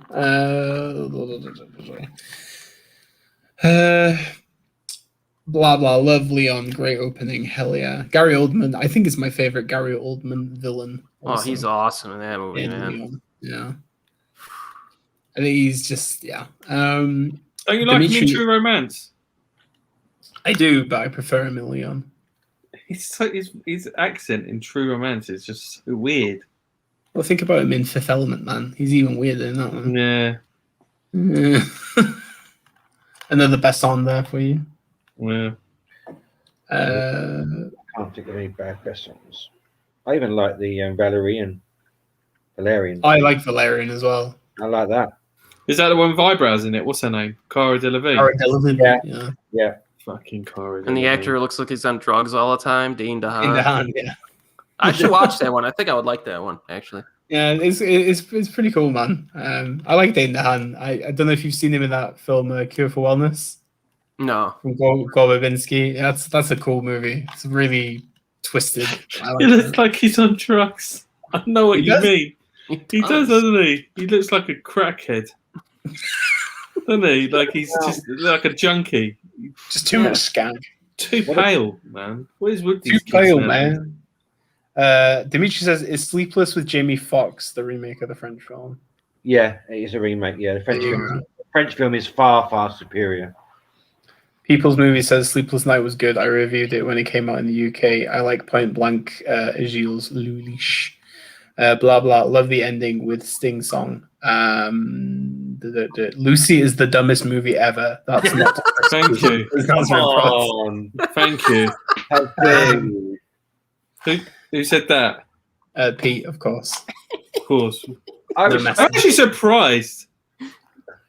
Pete to say that because Pete's taste, man. You never know what you're gonna get. Has anyone seen The Lady? Luc Besson's The Lady with Michelle Yeoh? Because I haven't seen it. Lady? No. Directed by Luc Besson, 2011 with Michelle Yeoh. And I David. don't know. See, I have not seen that, and I'm supposed to be a big Luc Besson fan. Interesting. I think I like that Angel A movie you made. I liked actually. Remember that one? Yeah, I like that one. And even The Extraordinary Adventures of Adele Blanc-Sac is really good, I thought, as well. They're all good. Big Blue, Anna, all there. But I've not seen The Lady. You better check that one out. Oh, The Lady plays Aung San Suu Kyi. The one who's been imprisoned at the moment. Yeah, you got it. Also got Gary Oldman in Leon. Everyone. Dane DeHaan is a junkie-looking Leonardo DiCaprio, says people's movies. Dimitri says A Cure for Wellness is wonderfully deranged. Love that movie so much. You should definitely watch it, Eric. It is interesting. Yeah. Really weird movie. So I've caught up with everything here. Any other movies that we were surprised that weren't on lists or no? I think my choices of Ronin and GoldenEye may have surprised you. I thought GoldenEye was a big surprise. I expected a Bond, but not that Bond. What about Extraction? I liked it. And I don't think Dion liked it. That would almost made me. I think I loved Extraction. Unstoppable. You want to see Unstoppable? The Korean thriller Unstoppable. That's with what's the big guy's name? Gong Sok-ma. Yeah. That's good fun. Yeah. He was great in Gangster Cop Devil, wasn't he, as well? Yeah. Oh, I should have put Azumi on my list too. It's a fun little movie. 17-year-old girl kills like a few hundred people. That was a good one. And where was Mel Gibson tonight? No Mel Gibson. Not even Bloodfather or any of the old Mel Gibson films. Yeah, I'm not a big Mel Gibson fan. No? Huh? I love the guy. Well, what's wrong with that, sugar tits? I love Mel Gibson. I think he's amazing. Yeah. Where his career has gone, it's a real shame. Yeah, he's still great. He's still a great action movie star, though, isn't he? Well, he's in Zahler's films. Zahler's films are pretty good. Yeah, definitely. You mean Dragged Across Concrete? Yeah. The Santa Claus movie he was in was good. I bet your Boss Level's pretty good too. He's not doing too bad. Mm-hmm. Yeah. Gringo, is it? Dimitri says Angel A is a white guy fantasy movie. Typical Luc Besson. Oh, thank you. No Van Damme tonight either, or Chuck. No, I know. Well, Pete says Universal Soldier, Day of Reckoning. I was hoping for a weird choice or Ninja Shadow of Tear. No Scott Adkins. Dustin, I rewatched Man from Nowhere recently. It holds up really well. Yeah. Right. And then Demisha says, I was waiting for Universal Soldier, Day of Reckoning to get mentioned. That movie's incredible. Yeah, it's good. Then Carl says, sorry guys, Daddy DT's called back, but back now. Apocalypto is great. We finished, Carl. I'm sorry. That's an action film, Apocalypto. I think Mel Gibson, isn't he? Yeah, it's a good. It's a Gibbo movie. Amazing Blah blah. I was surprised no Shaw Brothers films in the main list. Not seen many, but my favorite 5 Element Ninjas. Yeah, I was going to put 5 Deadly Venoms in there because I think that's probably one of the best action movies from the Shaw Brothers. Mm-hmm. It's not my favorite Shaw Brothers film, but I mean it's got some amazing action scenes. It is a pure action film. You've got these 5 martial artists, and they each have different style. Like one's of a centipede, there's scorpion, a snake, a frog. What's the other one? I can't remember what the other one was, but yeah, pretty good movie. Interesting. Anything else? I saw that tonight either, which is good. What did Dave say? I didn't hear him. Cruise, no Liam. I just see we missed out. No Liam Neeson. Yeah. No Denzel. No Denzel. Ooh. No Slice to Life. I'm not a big Denzel fan. I always think he's always plays the same sort of character, doesn't he? He's always angry. Yeah. He's never like in a good movie.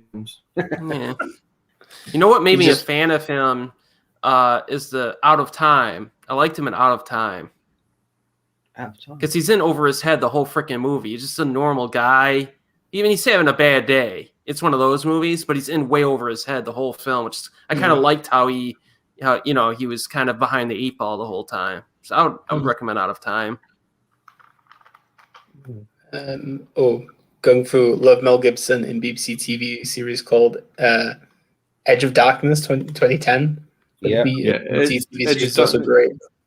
Yeah, it's remake of a TV show. Oh, didn't know that. Dimitri's going. Bye, Dimitri. Bye, Dimitri. Bye. Luc Besson says bye. Oh God. that was a good. That's one of my favorite comments of the night, though. It's quite a fantasy movie. Yeah. It's high up there, along with Pete's Halloween original jihadist comment. That was a random one. You could class Why Don't You Play in Hell as an action movie. That's true. No Kill Bill tonight either. Yeah, but Kill Bill would have been too obvious. Yeah. And no Steven Seagal. Oh. Well, maybe if we picked like a specific decade of action, then yeah, there's so many out there. You can just go all night. There's so many. Yeah. It's probably action. It has to be like one of the widest genres, I think, in film. Yeah, definitely. Yeah. Because you can't define an action as just an action. An action always has something with it. It's like a crime, it's a thriller, could be horror, could be a comedy, could be anything. Yeah. Action rom-com.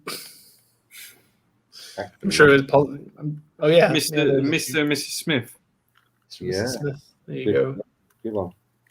That controversial movie. Yeah, it goes on. Blah blah. Kill Bill is a knockoff of Lady Snowblood. Yeah. Well, I know that now. Now I've seen it for the first time 2 weeks ago. I did consider putting a female prisoner scorpion film in there, but I was just like, they're not quite action though, are they? So. No samurai films at all tonight, did we? No. Yeah, 13 Assassins. Oh yeah. Oh, you're right. Yeah. Okay. Yeah. Good job. Us covered that. I was thinking about Hao Shen's Assassins, but I was like, that's not action. No. That's not House Lucia. But if you look at the breakdown of genres on it, it does have action in it. We missed out Carpenter as well, did we? I mean, They Live's got a fantastic fight scene in it. Big Trouble in Little China, Salt Free. Yeah, that was the thing with. Yeah, I thought about They Live though, but I consider it more of a sci-fi. Sci-fi horror rather than action. I don't know. Yeah, just one very. But it does have action in it. So Escape from New York again. That's sci-fi, isn't it? Yeah. Yeah. True. But this is good. Oh well, I think we're gonna have to do a Carpenter 1 month. Oh yeah, that'd be we should fun. We should do an Italian one too. I want to do an Italian one. That would be Italian. Good. Oh my word! Get a little Argento in there. Get a little giallo action. Would you go for just giallo, or just any? Probably be easier to throw it all in, right? Unless you guys have seen like a bunch. Have you guys seen a bunch of giallo or? I've seen a big wad of giallo. Me, I've not seen that much. Yeah, for Italian in general, it would be all Argento. That's all. I'm surprised with you, Dave. Yeah, well, just Some of them are great. Fulcio, is it? Lucio Fulci. Yeah, I don't know. That's it. I'm just tunnel vision. On Barber as well. Well, yeah, I've got a couple on Barber. What's that strange title? The Don't Torture a Duckling. Lizard in a Woman's Yeah, Skin. He did it as well. Blah blah says Harakiri is my favorite samurai film. Amazing action. In that when there is actually a samurai list could be good as well at some point. There's plenty of them. There's loads. Teenage loads. One. We've got to do an exploitation too. Oh no! You need to say that till what was it? June? Did we say it was? We did it in June. Yeah. It was kind of funny because on my time hop thing today, it did say that we did a stream this time last year with Dimitri on this day. Oh. And we talked about our most overrated films. Oh, And you picked Titanic. And Avatar. oh, those are good choices. Nice job. Cameron got a beating in that one. Mm-hmm. When does he not get a beating? And Razor Wire reviews would have hated that. Oh, God. So Titanic was made in 97. So 97, 2007, 2017, 2020. That's 24 years ago. So if he makes like 3 or 4 more Avatar movies, he's going to basically going to spend 35 years of his career on Avatar movies. Crazy, isn't it? Bloody hell. It's never going to happen, though, is it? The Avatar movies. He's going to kick the bucket before they're all made. How old is he now, even? Got to be in his 60s by now, at least. Yeah, at least. And we'll never get a True Lies legit Blu-ray release because he's too busy doing Avatar. But True Lies has been like popping up on TV every now and again in the UK recently. But I rewatched it recently. It's such a fun watch. Oh, that's one right there. Could have included. We missed that one. We missed True Lies. Yeah. Terminator 2. Ooh. Yeah, I'm surprised we didn't mention that many Schwarzenegger films. We only mentioned one, which was Commando. Yeah. Or Stallone. No Stallone. No, he's not that bad. First Blood is really good. Yeah. First Blood's brilliant. Cobra. I love Cobra. Yeah. Cobra's good. He can't beat. I can say so many of them. People's Movies has a good recommendation, suggestion for a list. Do one of world cinema filmmakers making films in Hollywood. Wow. Oh, that'd be brilliant. Yeah, and are we talking about the worst? Because a lot of them make bad movies. Yeah. I mean, it'll be all Ang Lee movies. Yeah. Oh, bloody hell. How has he gone to that level? Like, where? I mean, what's happened to him? I think Brokeback is the only closest he's ever kind of emulated his other works in Hollywood, I think. That's just my opinion. Otherwise, it's just crap. What was that one? He's won awards, though. Yeah. Although, what did he win his Oscars for? Life of Pi, and he won one recently, didn't he? He won Best Director for Life of Pi, didn't he? And then I'm sure with Brokeback Mountain he won as well, didn't he? I quite like Ice Storm. That was all right. He didn't win anything for Crouching Tiger, did he? Accolades. Academy Awards. Sense and Sensibility. Oh. You should do costume dramas one week. That'd be a good one. He won Best Director for Brokeback and Life of Pi. Yeah. And then he won Best Foreign Language Film for Crouching Tiger, Hidden Dragon. Yeah. That's everything he's won. Like Oscar-wise, anyway. Damn. I can't even think, like, what was the last film? Well, Gemini Man, of course, and what was it? Billy Lynn's Long Halftime Walk was the other one before that, which I've still not watched. My favorite. Go on. I was going to say my favorite film from him was Lost Caution, personally. Yeah. I do like So Eat, Drink, Man, Woman. Mm-hmm. I really want to pick up the Lust Quotient Blu-ray that came out. Do you think he'll never? Do you think he'll ever return to Asian cinema? Like go back? It doesn't to feel like it, does it? I don't think so. Maybe he will. You never know, but we'll see. It's a strange career. But I think once you're in the Hollywood system, it just kind of fucks you over. I mean, I used to be a huge fan of Ryohei Kitamura, and then he made a few decent movies like Midnight Meat Train, and then after that, all the stuff he's made in the 2010s has just been garbage. Mm. I don't know what it is. Pete says he thinks that Ang Lee won some Razzies for the Gemini Man movie. That's amazing. Probably he did. That movie was just why. And then blah blah says he needs to stay away from blockbusters.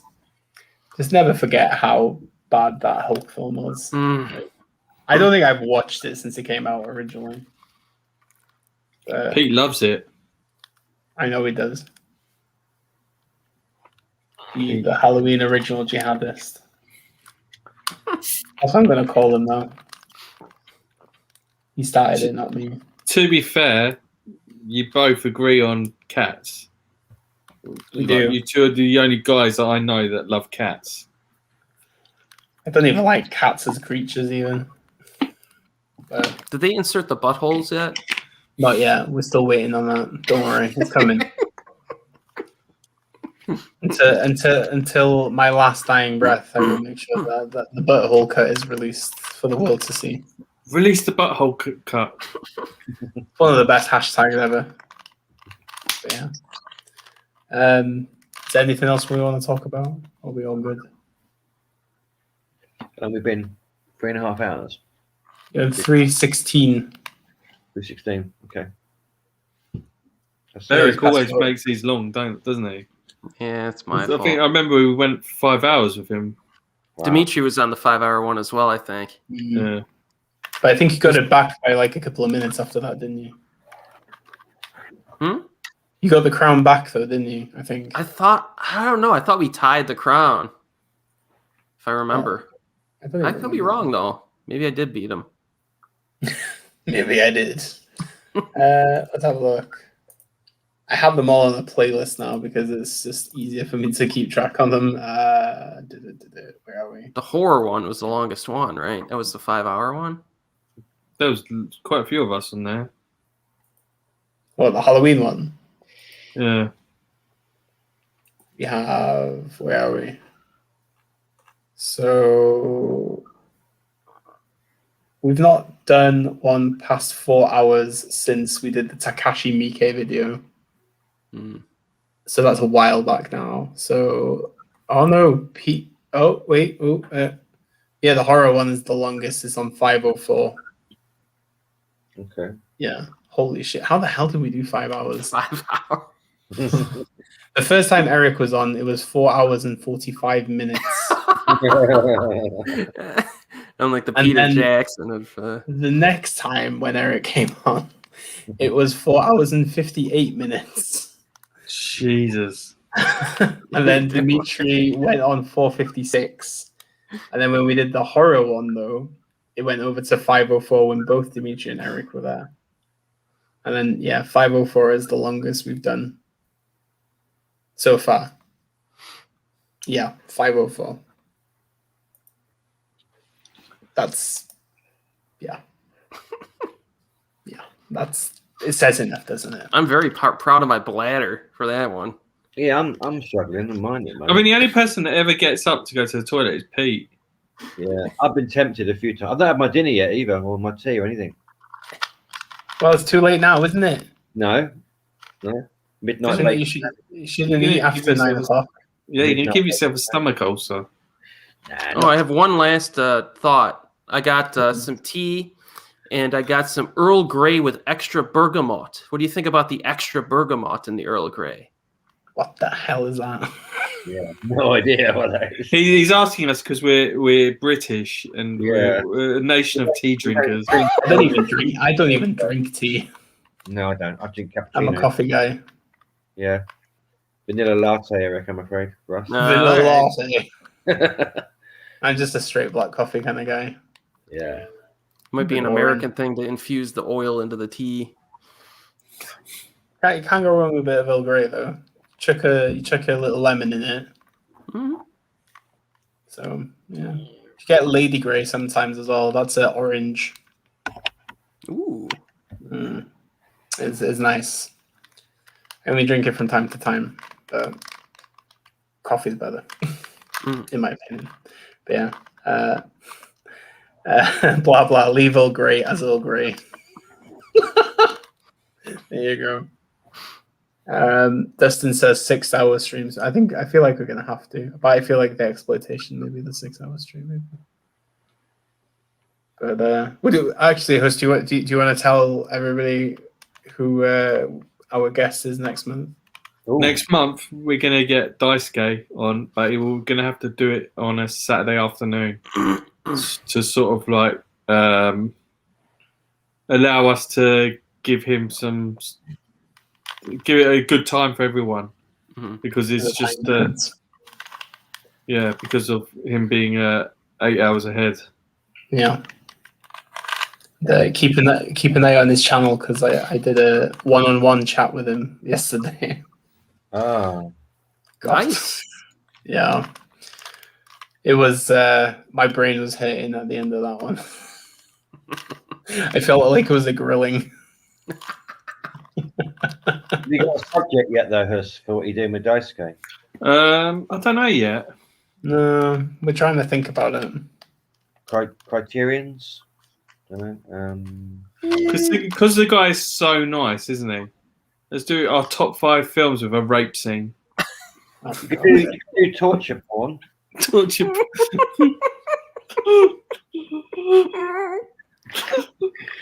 Yeah, Japan has a history of those movies. I know. So I'm sure he's seen some of them. Big time. Oh, Gung Fu, why do you always call me Dino? My name is not Dino, it's Dion, like Celine Dion. What do you think about Steven Spielberg doing the remake of West Side Story as a musical? Right? Yeah, it's a bit weird. I actually know one of the consultants for it because he is a Kubrick academic like I am, and he was telling me that it's actually a bit more of a different road he's taken with the movie. But that's all I will say on a live discussion. But I'm intrigued, but I'm not intrigued at the same time. The trailer was pretty bland, and I'd rather watch the original anytime because it's better. But anyway, that's all I'll say. The actress in it is one to look out for. I forgot her name. Yeah, there's a lot of people saying that. Yeah, she was great in what's that film about the young teenage abortion? You see in that? Am I getting completely mixed up with someone else? Maybe you are. Always, sometimes, but wasn't in that. Okay, what was she in there? We're getting some recommendations for Daisuke here now. Do it on Milking Movies, he says. I don't even know what that is, to be fair. Then Biffa says, make Daisuke talk about Sean Sono. We've done Sono on the stream, though. That's the problem. Do Japanese movies, couldn't you? Is that too bland? Well, yeah. You know I guess something? He doesn't watch a lot of Japanese cinema. No, he Okay. said that to me as well. He doesn't watch a lot of Asian cinema. Like, Do Dutch cinema then, perhaps? Really make it a little bit obscure? Yeah, Dutch cinema. yeah. We'll figure something out with him. Verhoeven, just do Verhoeven. Nah. No. I don't know. It's quite hard because we are trying to think of something, make it. Or we could just do a free flow chat and just see where it Yeah. goes. Yeah, that was the other thing that might be a better idea, but we'll see how it goes. Because I'm sure people will be asking questions, like more normal questions than about fucking milking movies and things like that. Oh god! If you are coming to the Daisuke chat, be nice. No swearing. I don't think you got a chance. No, if Huss is on the whiskey, then it's game over. Then Yeah, Saturday afternoon, you might be okay then. It doesn't. It will stop be enough anybody. Saturday afternoon. Saturday afternoon, exactly. Nazarene Pod, Dino is your new name. No, it is not Peter. Blah blah, Irreversible and Clockwork Orange have to be up there with films featuring rape. Oh God! If you want to go into that territory, if you go to the exploitation video that we discussed in June of 2020, I think check it out. every film has one, nearly. I think so. Oh God. People's movie. Oh, Maddie Ziegler is the name of the girl from the West Side Story. Pete. Right. Okay. Maria. No, I've got where I saw her. Dino, make him do a commentary on Liberté. Oh God. And then Nazarene Prod, we're giving the filthiest questions ever. I'm sure you will. No, you won't. Do you know what? Actually, I've never seen Peter so well behaved than he was when he did that chat on Dice. Yeah, that's true. That is the most We didn't see the real Peter, did we? No, that is the most tame I've ever seen him. Like a little bunny rabbit. Yeah. Yeah, I think he even calmed down his Scottish accent as well. Anyway. He was more Ewan McGregor, wasn't he? His accent. Ewan McGregor in Moulin Rouge. Yeah. I just met a girl named Maria. I think everybody's gonna have to watch West Side Story now, even though it's like 3 hours long. Or something like that. 3 hours? Yeah, it's quite long. But anyway, any movie watches for the weekends, gentlemen? Yeah, that's my list. Getting watching a Korean film again, a rewatch. It's called Happy End from 1999 with Choi Min-sik. I'll review that, and then I'm rewatching Full Alert as well tonight. Nice. Yeah, I watched that recently actually as well. Have you been watching that Vincenzo show on Netflix, Erik? I've been meaning to, but I actually have a backlog of movies, a lot of Hammer films, and that irritates me when I have a backlog. I don't like it. The films that I've never seen. So I'm churning through that now, and then I'll get back into the series a little later. Yeah, you might as well wait because it's finishing this weekend anyway. But they're like hour and 20 minutes long each, but it's worth a watch, man. I'm digging it. Cool. So out of the recent Korean shows I watched, anyway, it's been decent. Mm-hmm. I've got to do Long Day's Journey into Night, Lost Highway, and Blue Valentine, the next ones on my algorithm. We'll see. I've been watching some of the Tora-san films. Ah. Yeah, I picked up a few of those. I'm going to slowly pick them up. But there's like 50 of them. At the moment, I've got like 5. Yeah. I saw the first one last year, and I liked it, but I was like, I don't know, do I want to watch 49 more of these? Oh, no, that's the thing. The first one and the second one are so similar as well. Yeah. The only thing I've got planned is watching that Anhui documentary, The Keep Rolling, from the Chinese cinema season. Gonna check that out. But I don't know what else yet. It's more dependent on how the weather is. You should watch the Office documentary on Netflix, Dion. Oh, mate, no. I watched that. I just refused to watch it. I watched it, but I just... How that thing won Best Documentary. I know. What's that? Is it... Yeah, no. It's a man and an octopus. It's a love story between a man and an octopus, pretty much. Tears are flowing, and yeah. Really? Academy Award winning. And it's a serious film, it's not a joke. Does he actually with the octopus? No. There is definitely a relationship there. Did you see? There's a video. Maybe I'll send it to Huss and Dion on our Facebook of a Chinese girl attempting to eat a live octopus. And yeah, I've seen that. Brilliant. Yeah. So, I'm really surprised it won the Oscar. Wow, there's a lot of good documentaries this year. Yeah, exactly. What did everyone think of the Oscars? I didn't even bother watching it this year. I thought it was really boring. I mean, I guess it's because we knew which films were going to win. I mean, the thing that sort of like upset me a little bit was the In Memoriam was just so quick. Just like, let's smash through it and play really happy music. And then did that quiz after that. That lasted like 10 minutes, which was pointless. But they were sleeping by then, because was it 2:30 you went to bed in the end? Yeah, I don't know why I bothered. Like I said to you, I picked, like, I kind of knew where I was going to go anyway, so I just woke up in the morning and that was it. It's the first time I missed it in years. Yeah. Pointless. What do you think of Anthony Hopkins winning and not Chadwick Boseman? Because it seems to, not like I've seen either film, so I don't have an opinion on it. But apparently some outrage because Anthony Hopkins won Best Actor when Chadwick Boseman deserved it or something. I think in many ways it's just like the thing about these awards is that they're voted by their peers. It's not nothing else. So if that's what they go for, that's what they go for. But the thing is, I think a lot more people connect with the Hopkins performance because of the dementia angle. And it's a bit more of a common, unfortunately, it's more of a common occurrence in life now, I think. So I think that's why people kind of edge to that rather than Boseman's performance. That's how I perceive it. But you know, for an 83 now? It's impressive. Very impressive. But it's a really good performance. It's a really good performance. The problem with the film is it's a really award bait movie. That's my issue with it.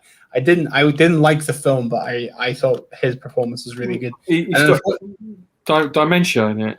Yeah, dementia. So it's like still Alice, isn't it? Yeah, that's the weird thing about it. It's like you think about Julia Moore won it for that, and then he's done it for this. It's just like how often does it need to happen? I guess the thing with Boseman's performance in My Ratings Black Bottom is like it's not really a leading performance, but it's a very energetic and very high octane performance. So I don't know. It's each to their own, man. At the end of the day, that's who the Academy voted for. That's who they voted for. It's just nothing else. Nomadland's out today, isn't it, on Disney? Nomadland's out on Disney Plus. Blah blah. Watched it earlier. Very good film. I don't think it's as good as her other two films. But. I saw the songs my brother taught me. It completely blew me away the other day. It's been. You wait till you watch The Rider. The Rider's pretty amazing as well. Yeah. Did she only do films for Disney now, like Marvel? No. I think it was just like coincidence, really, because when she got signed up for Nomadland, Fox was still a thing.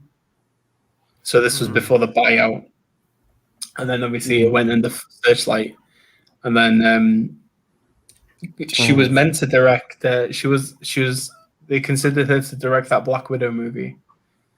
And then she did a pitch for Eternals, and then they were like, apparently the story goes like Kevin Feige says it's like the best pitch he's had for a film ever. And I feel like it's kind of overhyping it now, even though we've not seen anything from it. Didn't he say it's going to win Best Picture or get a Best Picture nomination next year? Yeah, I think that's just kind of keep bumping it up there. Yeah, so that's how in November, right? So yeah. So I'm sure there'll be the thing is the story is Disney wanted to release this movie after the Oscars because they knew she was going to win Best Director, Best Picture. So now it's like a bit more credible that they're putting Academy Award winner Chloe Zhao. You know, it sounds better than just director of The Rider, Chloe Zhao. So but they've had great directors. I mean, Kenneth Branagh did 4, didn't he? So he's like what? Isn't he won for his stage performances and stuff? I think that's the thing with Branagh, though, is like I think he's more known for his acting than for his directing, though, isn't he? And then you think about it with the other directors, like if you look at James Gunn or Taika Waititi, they're all indie filmmakers that became popular because of the films they released for Marvel. So they're never really established names by the time they get there. But they become bastardized by the business. Then look at Waititi; he's just like in the Disney system now. He's making a Star Wars movie by himself, and then he's doing the next Thor. So it's kind of lost his groove, if you ask me. But Disney just gonna swallow everything up. basically, yeah. you wait till Vegan makes a Disney movie. Yeah. Oh god, heartbreaking. It's kind of weird how quiet he is at the minute. It's like no stories of nothing. Imagine he's made a movie in China during lockdown. Never know. Could be a master. He is the next big thing. Hopefully. Wait till Dave watches Long Day's Journey tonight this weekend. Oh, look, I'm waiting for a 2-star review. Yeah.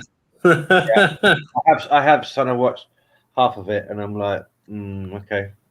And I know Peter did a review of it and encouraged me to watch because it's one of the things I should have watched before. But the 3D should be interesting though. It's not going to You're blame gonna me. watch it in 3D. I'll watch it in 3D, yeah, for sure.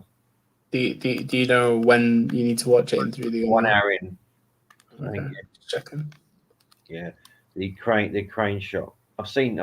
Yeah, I sort of tested the water to make sure it worked. Okay. I'd love to see it in 3D again. I got to see it in the cinema twice, so I was quite lucky. But yeah. what a movie. Oh, Andre picked up the first 5 Tora-san films. I watched the first one and I really liked it, he said. Yeah. What a G. What else we got?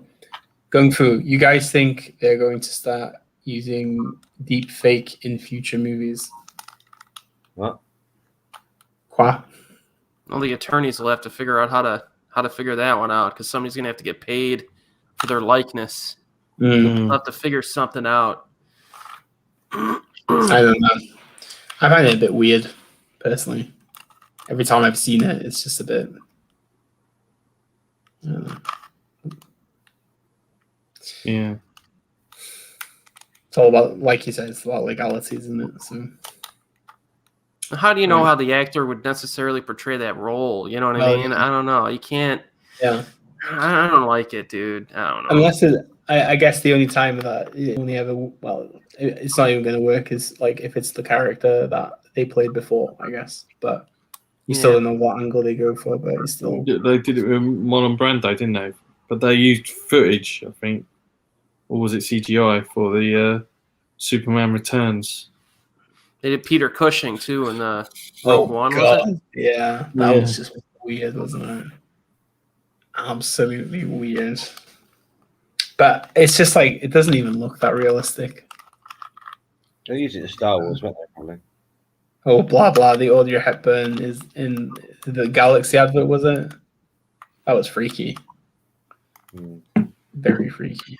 But you have to find an actor that kind of looks like them as well, don't you? To like use their body movement then to add over or something like that. I don't know. They need a voice actor that can nail him. Yeah. That's it. Very true. Very true. Okay. Anything else? Are we good? We're done. I think you're done. You look done. Hungry. And Dave needs a pork pie. Yeah. Scotch egg. And a jelly deal. Earl Grey tea with whatever Erik was recommending. I'll try that. Yeah. Yeah. It's been good. Thank you, guys. Yeah, thanks for coming on, guys. Thank you. It's really good conversations we've had. And thank you to everyone who's joined in the chat. It's a nice chat. Action movies. It's nice and relaxed. Yeah. The pressure will be on next month, though. God knows what we're going to do. That's a big one. Nice guy. Wow. Because he's so nice. You think of something? Yeah. Yeah, he's a good guy. See what we'd do. Ask Big Paulie or someone like that. He might have some ideas. Hey? Ask Big Paulie. Do you even think that Big Paulie knows who Daisuke is? Well, they don't watch Criterion films. What do they call them? What did he call them? Critique films. Critique movies. Yeah, Criterion's are critique movies. That doesn't make sense. okay. And apparently, old men only watch nostalgic film. That's what he said also, which baffled me. Not true. You're 35, Dave. I'm living proof. That whole community, they're like the cast of Carry On.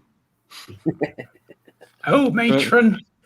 Matron. Oh, God. I'd like to get him on. But he just would never have seen any of the films that we'd seen. Can you imagine him? I might be on holiday when that stream He would have happens. been all right tonight. He would have come up with a few tonight, I think. Action films. He would have done that, okay? Yeah, but you need to, like, I mean, if we mention a film, surely he would have not seen it. I don't know. Get him into the exploitation. Try and get him to watch some Johnny Toe movies. Do Russian films. He might know. But he said he's going to watch Stalker. Yeah. Yeah, he could start with Stalker, couldn't he? Dimitri could give him some more. That'd be good. That'd be good fun.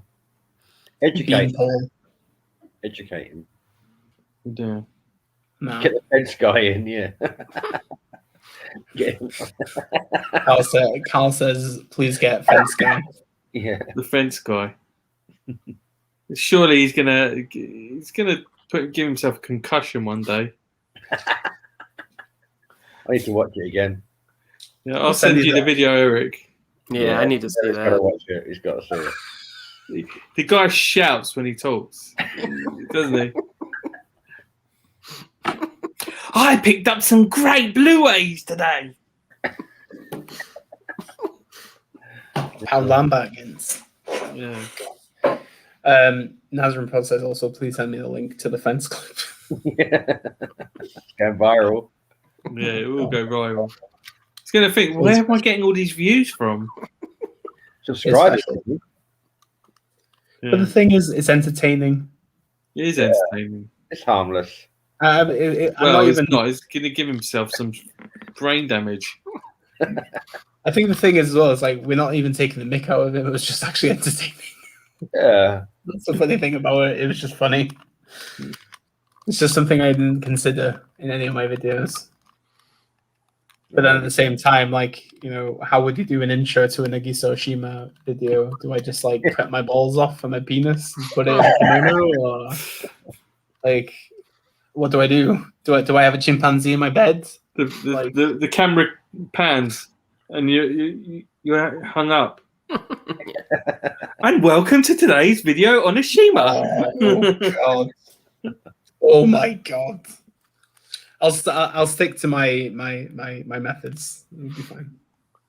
Well, you're buried up to your neck in sand. Hi guys, welcome to today's video on Oshima. Oh God.